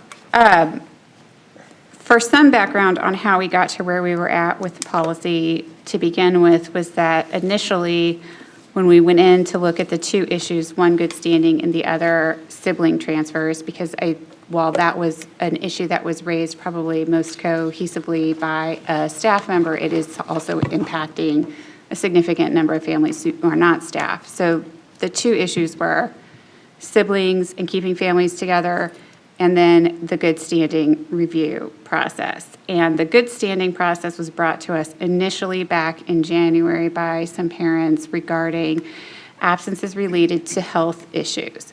And so I had initially said I wanted to do an analysis of absences related to medical health issues, whether that be doctor's appointments, therapy appointments, mental health, physical health, and take that out of the good standing assessment and just have absences be reviewed on things not related to medical care. as a way to try and address some of the issues raised back in December and January. Throughout the course of reviewing this, we have a truancy policy that applies to all students, whether they be transfer or not transfer. Every student in this district, if they become truant, becomes subject to referral to the Johnson County DA's office for prosecution for truancy. They get a warning that they're about to be truant, and then if they are truant, they can be referred. So we do have an absence policy that's in place for all students. And we do have, however, like this separate lens on transfer students where if you hit the 10 absence events or the 10 days absence, and so that was kind of the jumping off part for the conversation. But during the course of our conversations, the good standing requirement to C minuses, and especially potentially impactfully at the quarter level, was raised. We did have some parents who reached out with anecdotal conversations about revocations of transfer the last year regarding grades. Blue Valley and Olathe do not revoke in-district transfers. That's not a review that they do. A conversation of the number of hours that has been spent by the administrative team going over the quarterly reviews and sending the quarterly notices to families on where they are at with good standing, and then dealing with the process of handling the revocations. If we just apply a truancy model across the board that's uniform, we can still be applying that to transfer students, and they are still responsible for attending school and being in their seats.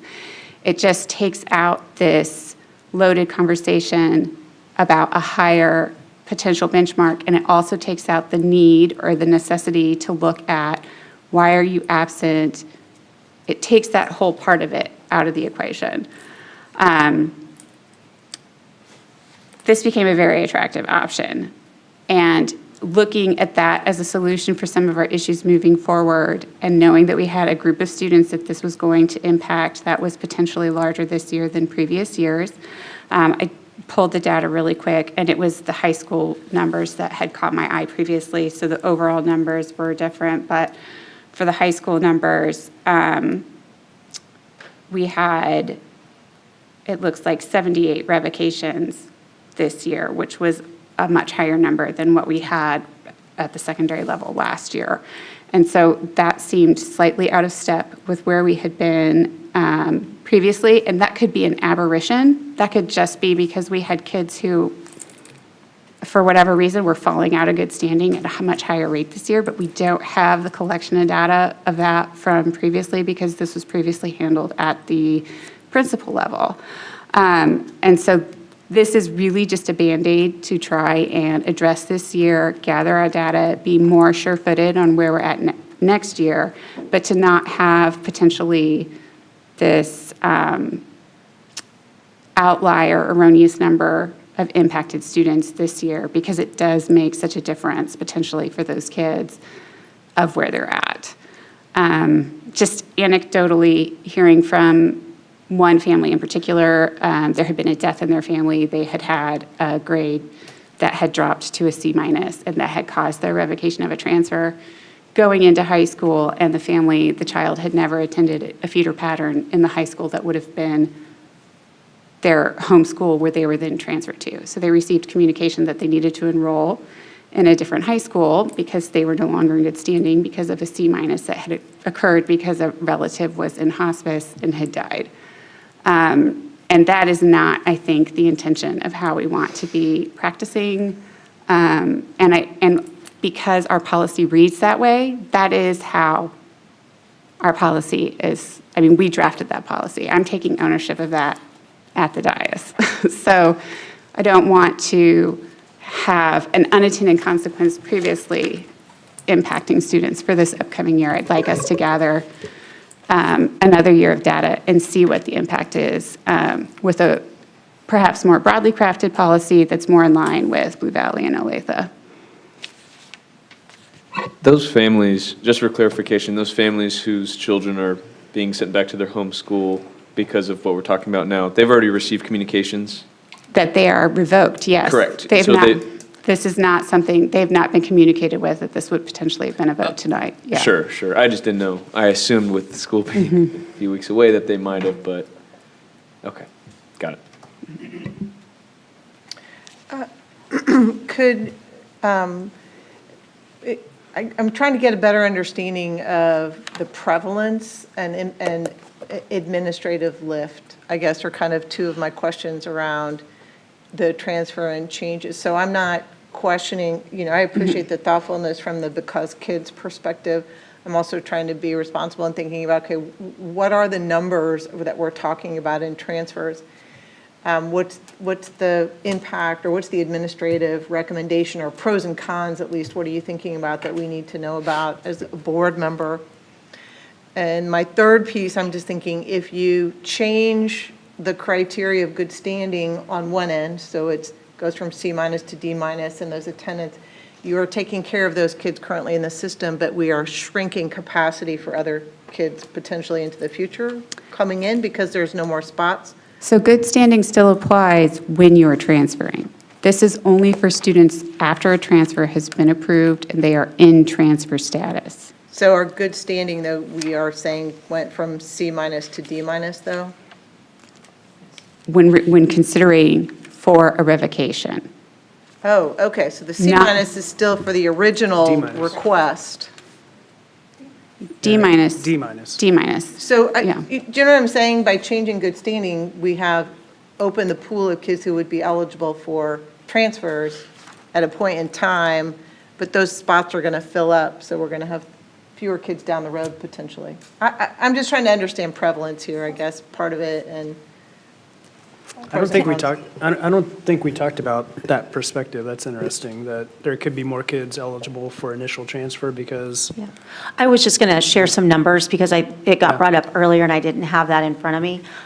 We currently, and this would have been based on February of this school year, as we were getting ready to process the internal transfer window this year, we have 1,439 students on transfer. So that's the overall number of students on transfer, 762 elementary, 181 middle, and then 496 at the high school level. So that's the overall number of students on transfer. I know a lot of the data that we looked at through our conversations was more so the number of applications each year and the number approved. But that 1439 is our overall number of transfers. And then you would add to that, we approved an additional 90 through the in-district transfer window this year. And based on just our very recent open enrollment, we would be looking at another 69 students added to that. So you'd add another about 160 students to that number. So we have a substantial number of students on transfer. but we have capacity for, thank you for those numbers. That's Yeah. really helpful for me to think about. But we do have capacity across the district for that degree of choice. I mean, I know there's some So- buildings that are closed, Right. We have but taking the district in its entirety. I mean, we basically have Yeah. one feeder pattern closed at capacity. Right. And so it's potentially an impact at 4 other buildings. Yeah, I'm trying to tactfully answer your question. So the number of seat, do you remember, Pam, the number of seats we published for open enrollment? Because I think that would really kind of tell us the story. There was a number of open seats across the district. So to your question, I think we have the capacity for it outside of those closed schools, which, as you mentioned, the east side is essentially closed because Indian Hills is closed. So that's one piece. You asked about, we really had a good discussion Friday, and we kind of tabled it and said, hey, let's have this discussion here. I'm going to try to remain neutral until you force me not to be neutral, but it's coming, yeah, which is fine. I think something that we should consider is that, from my estimation, any policy that we create, we have done so looking forward. We haven't looked backwards, right? We haven't applied things backwards. So that's one thing that I think we should consider. And I get the intent. The intent is well intended because kids, these are kids who perhaps shouldn't have been revoked given what we're considering as policy. I think we need to consider the precedent that we would be setting. And we brought this up on Friday too, and I think someone else kind of mentioned it, if we move to this and retroactively send these kids back and don't revoke them, are we violating our current policy essentially before we pass this new policy in 6 weeks? The thing we brainstormed today, and David or Pam helped me out too, I just kind of put my high school principal hat on. How many secondary kids would we potentially be sending back? So the secondary number on revocations is 78. Yeah. This would be an unintended consequence of what would be a well-intended act. If we send these 60-some kids back, they would have last choice at schedules. You know what I mean? So they've already been created rolled over schedules. into the other school, and so we would have to go back through. Yeah.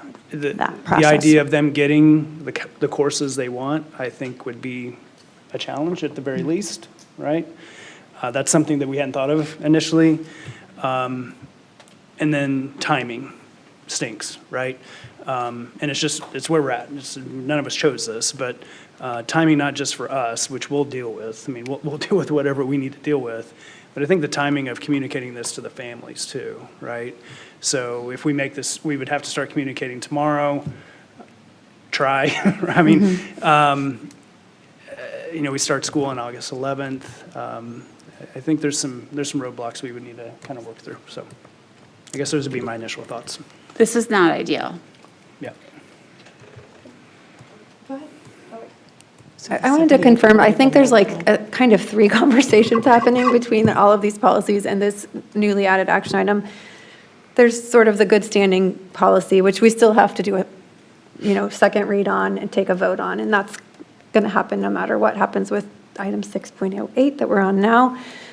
Same thing with the conversation about the employees' children. That is a second issue. First read, second read will be voted on, but what's in front of us at this point is essentially retroactively applying a to-be-adopted or a first read policy to a group of 97 students.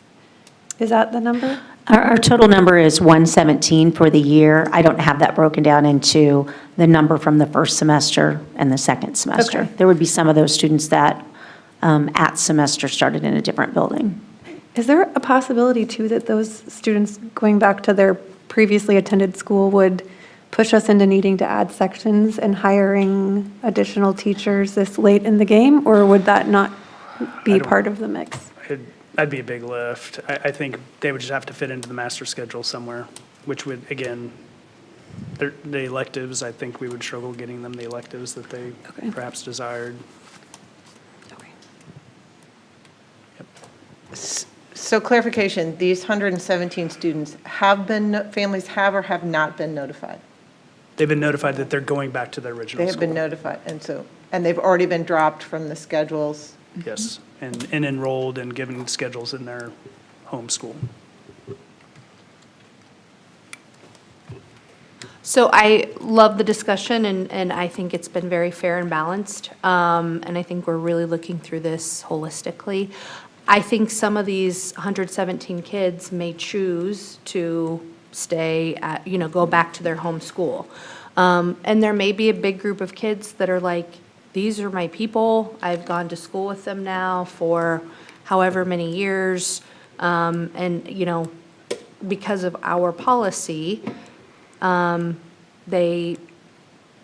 we are acknowledging needs to be updated and tweaked. I just think that let's let the kids decide, right? I think letting them have that decision, okay, yeah, if you want to go back to your home school, your schedule's set, you have the classes that you want. However, if you go back to your transfer school, you may not get all of the classes that you want. I think we need to be very transparent with them in that discussion, but I do think that it is the right thing to do this is just my opinion. I know that everybody's looking at this from a different lens. So I'm not trying to say that one way is not thinking about kids. Anyway, but I just think we should leave that choice up to kids if they want to have their choice of staying with their home school, or if they want to stay with their community. the numbers at the secondary level that jumped for me during our conversations was, so for last year, approved at the high school level was 118 and revoked at the secondary level was 12. And this year, approved at the high school level was 43 and revocations were 78. And we just have the 2 years. I can't say to you what happened and the difference in the interim there. I think that it could just be absolutely nothing. And that is what it is. But if there is something there and we know that we're moving forward to change this and we have this window of students that potentially, one of the things anecdotally that struck me from the family who had the death was that the child at issue had never attended the high school we were getting ready to send him. He was going into high school having attended one feeder pattern his entire time, received a C-, and was then going to be enrolling in a school with people he did not know at all, with a short window of time. And that's how we have it drafted. So unintended consequences, this is not ideal. I would prefer that parents and children get the opportunity to have that bite at the apple if that's something that they want, as opposed to having to go through a year and then potentially reapplying and getting it again a year later.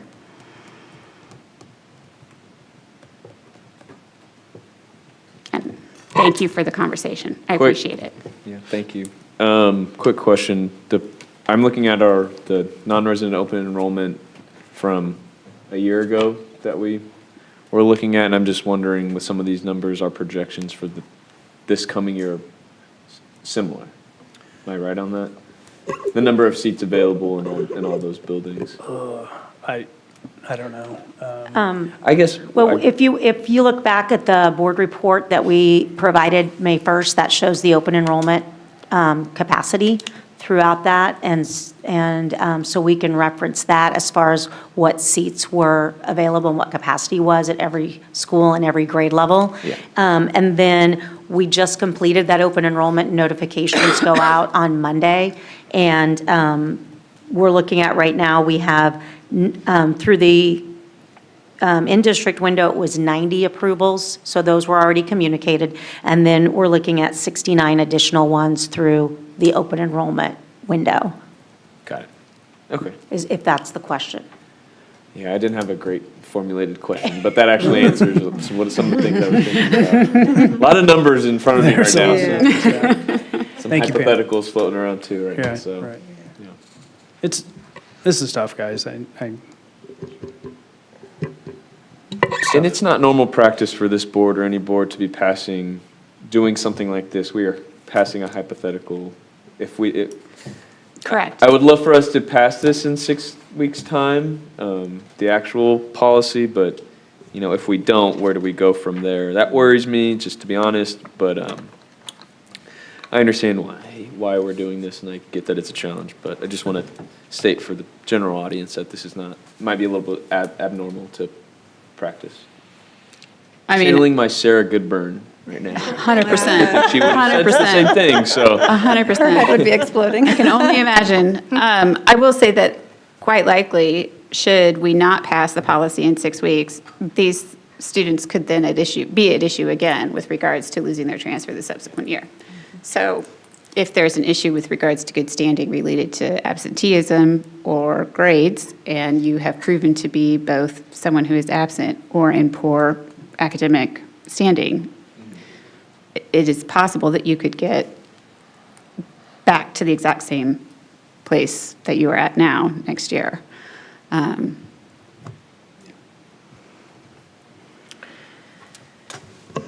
this is a hard one. It's a hard one. It is. And I'm thinking about the clawback of at-risk funds could start hitting us I don't know where we would, there's so many pieces of state funding as well as federal funding that are up in the air. Balancing. Again, Because kids. I love that we're looking at this from every perspective, from all angles. Having a high schooler myself, community matters.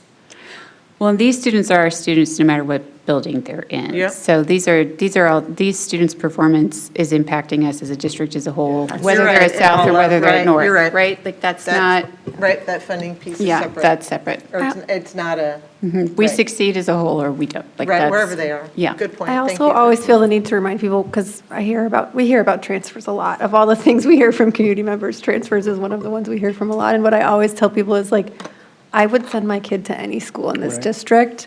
And while I understand there's schools that people would prefer to be at, and there's a lot of, I always joke in the South area, everyone tries to move one school to the east. Everyone wants to be one school further east than the one they're in.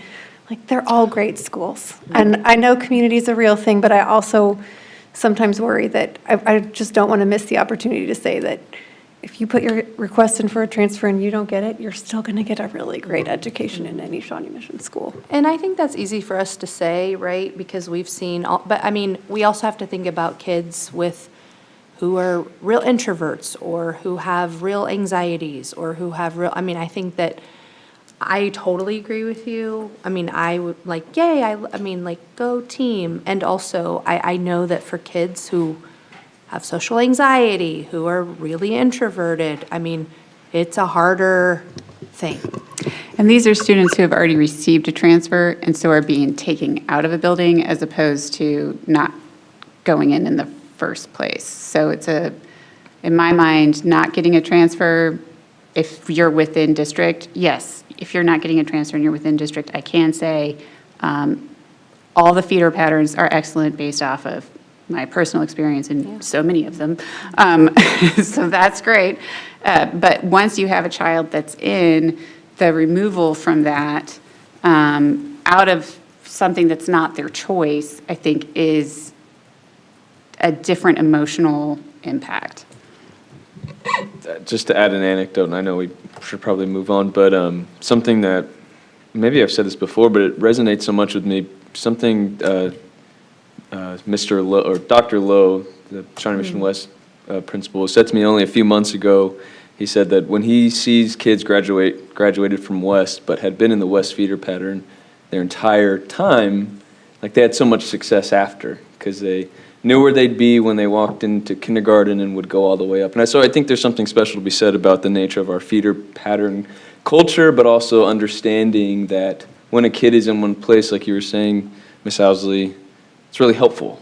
So how can we maintain that structure of feeder pattern-centric culture, even if it's not within your own feeder pattern, but how do we provide some opportunities for success after they're done in Shawnee Mission, having them placed in the same spot, near the same people, same community.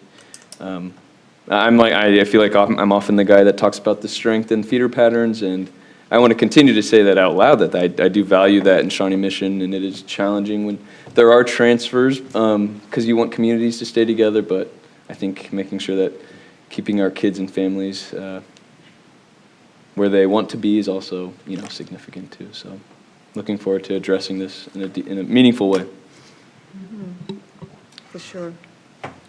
I think it's a tough issue. I mean, we really do want to be fair to these kids. We don't want to set a precedent, but on the other hand, if we're worried about precedent and it's going to cause harm to come to a group of kids, which is more important?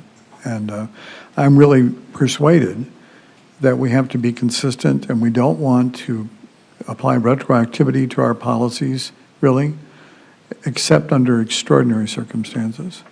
If these are truly extraordinary circumstances, I don't want somebody to come back to me a year from now or 3 months from now on some other issue and say, yeah, but remember what we did back in July of 25. So I really want to be responsive to these kids, but I don't want to put us in a spot where we have put ourselves at risk legally or politically in a place where in the future someone comes back and challenges us. If they challenge us, we better be ready to defend ourselves and not be emotional about it, but say, we're always trying to do what's in the best interest of our kids. So it's a tough issue, and I'm sorry that we're facing it, but I guess that's why we get the high pay that we get for being on the board, right? So. Yeah. I'm just thinking about the retroactive nature of it. I think it's somewhat artificial as a function of when transfers begin. So when you think about practices in any typical school year, there is a unique element to the transfer piece because it starts before the school year kicks in. That helps me, Dr. I don't know, Sinclair. but I Thank don't you. know. That helps a great deal. Thank you. Kind of want to look to, I know, I don't want to put you on the No, it's fine.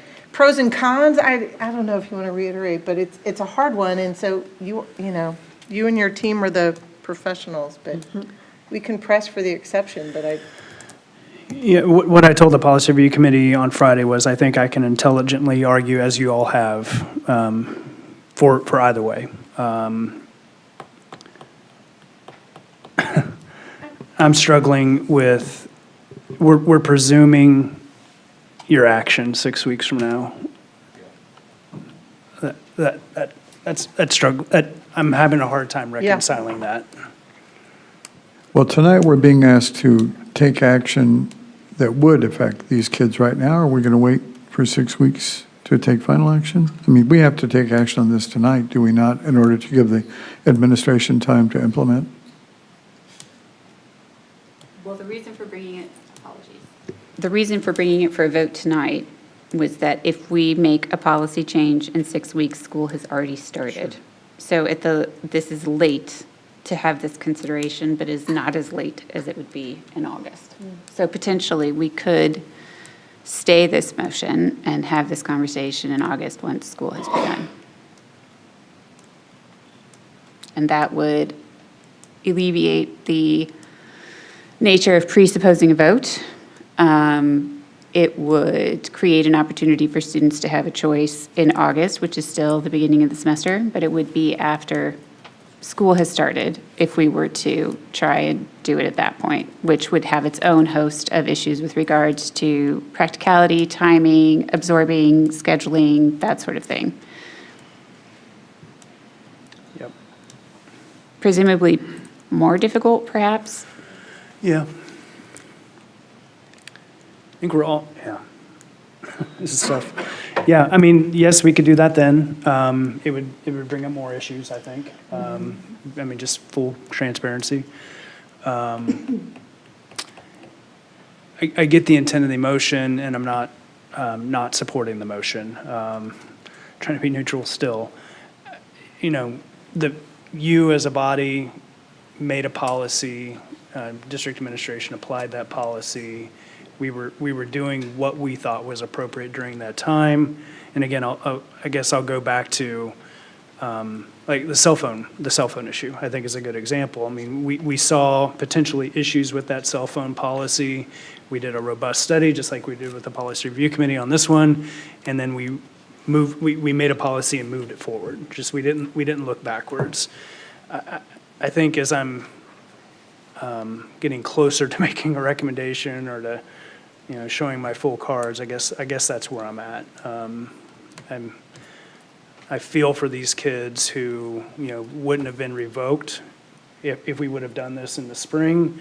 The timing is going to be very difficult for our team and for them. We'll do it. We'll do it if that's how you vote. I'll leave it at that. I'll take any other questions. I'm just, yeah.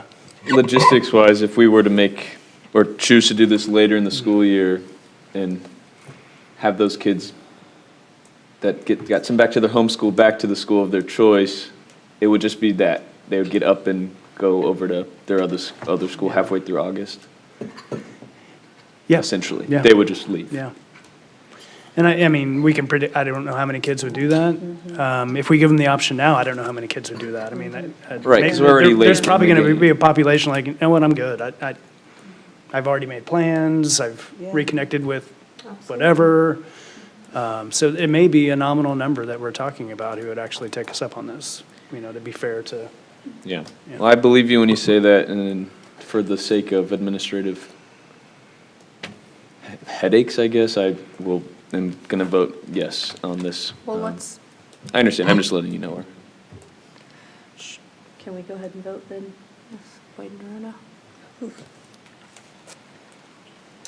And then, are we doing the individual or my? We can just say A or nay.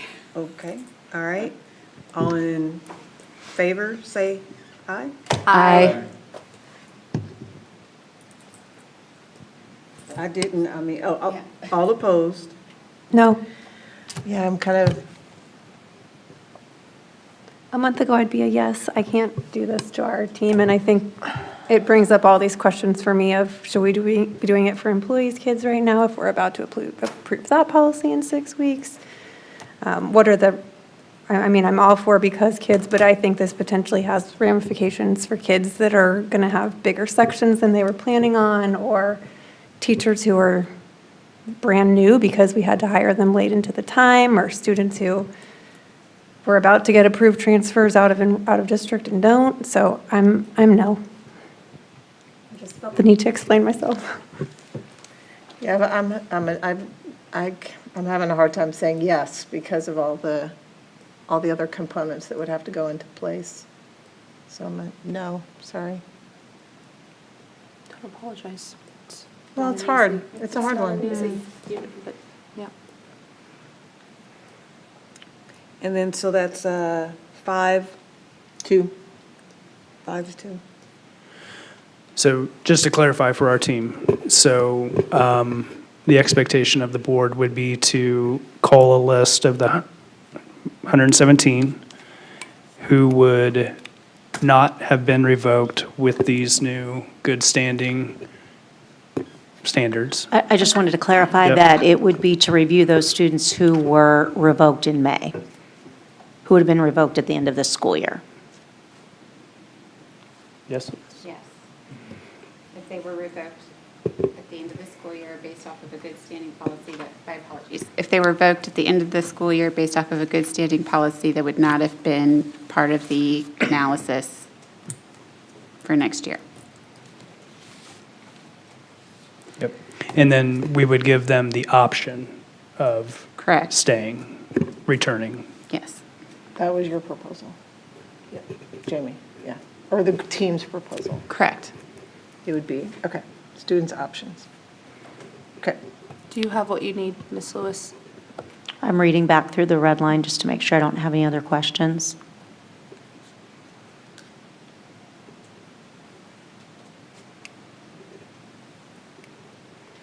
So as she's looking through that, just maybe a statement to our community, whoever's watching, please give us some time to get our ducks in a row.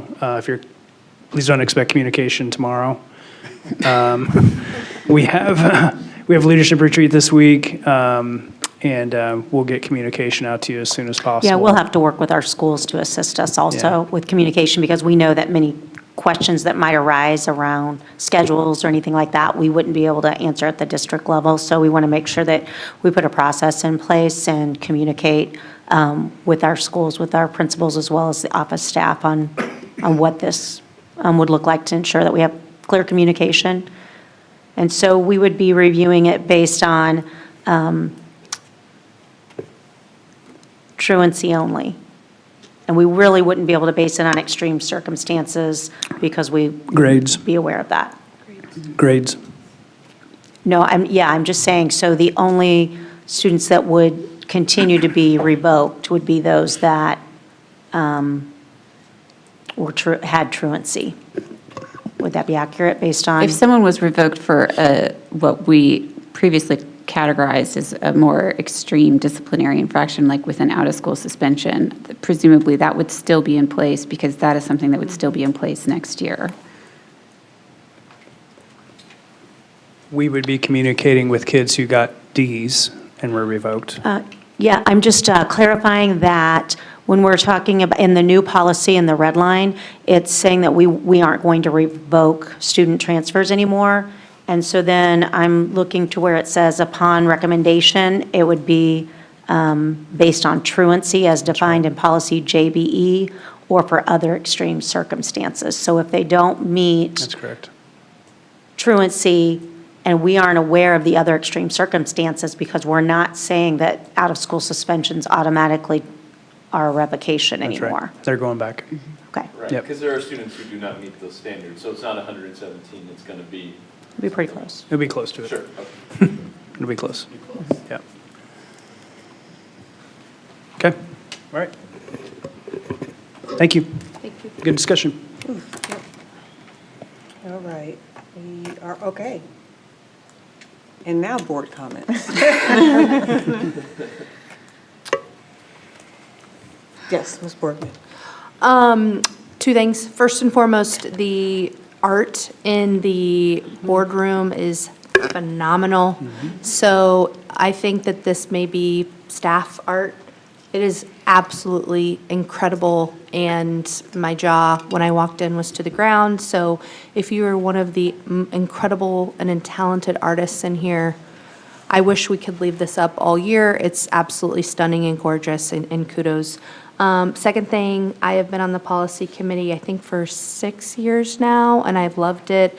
And I just felt like it was time to give someone else a turn. And so we've made a lot of changes since I have been on that policy committee, tonight being one of them. But it's been awesome, and I've developed a real heart for policy. So to all the presidents past, thank you for giving me the opportunity to be on that committee.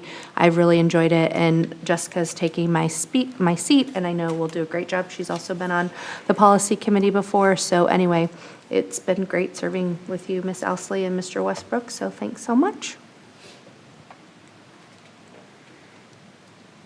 Not to continue to harp on the transfer stuff, but this is bringing up a lot of thoughts and emotions with me just because of the nature of it. I was in Shawnee Mission when Hawker Grove split into Northwest and North, and I feel like at that time in the culture of Shawnee Mission, there just were more transfers happening in those situations. I value very much our single middle school, as small as some of them might be, the vertical feeder patterns, and that's a soapbox I'll always stand on. But today, voting in favor of maintaining the choice for these students reminds me that we want students to value the feeder patterns that they're in, but we also value students who want to be where they want to be, and I think that's really important to a one Shawnee Mission, a robust and diverse and multi-city school district. We're a big school district with a lot of moving parts. It's not always encouraging to drive in certain communities and see yard signs for other schools that are miles and miles away, but I understand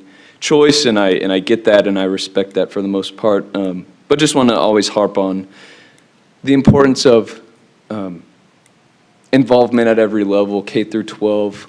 Like Steve Lowe said, when a kid knows where they're going to be or what stage they're going to walk across when they arrive in Shawnee Mission kindergarten, I think that's so cool, so important, valuable. And I want to just encourage our community to fully invest in their feeder patterns and be a part of community. And that's really it. Thank you.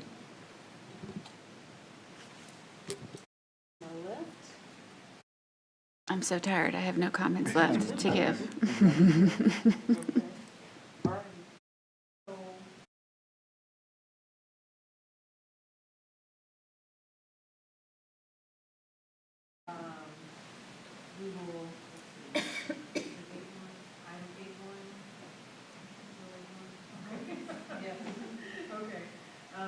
So item 8.1 calls Yep. for approval of an executive session.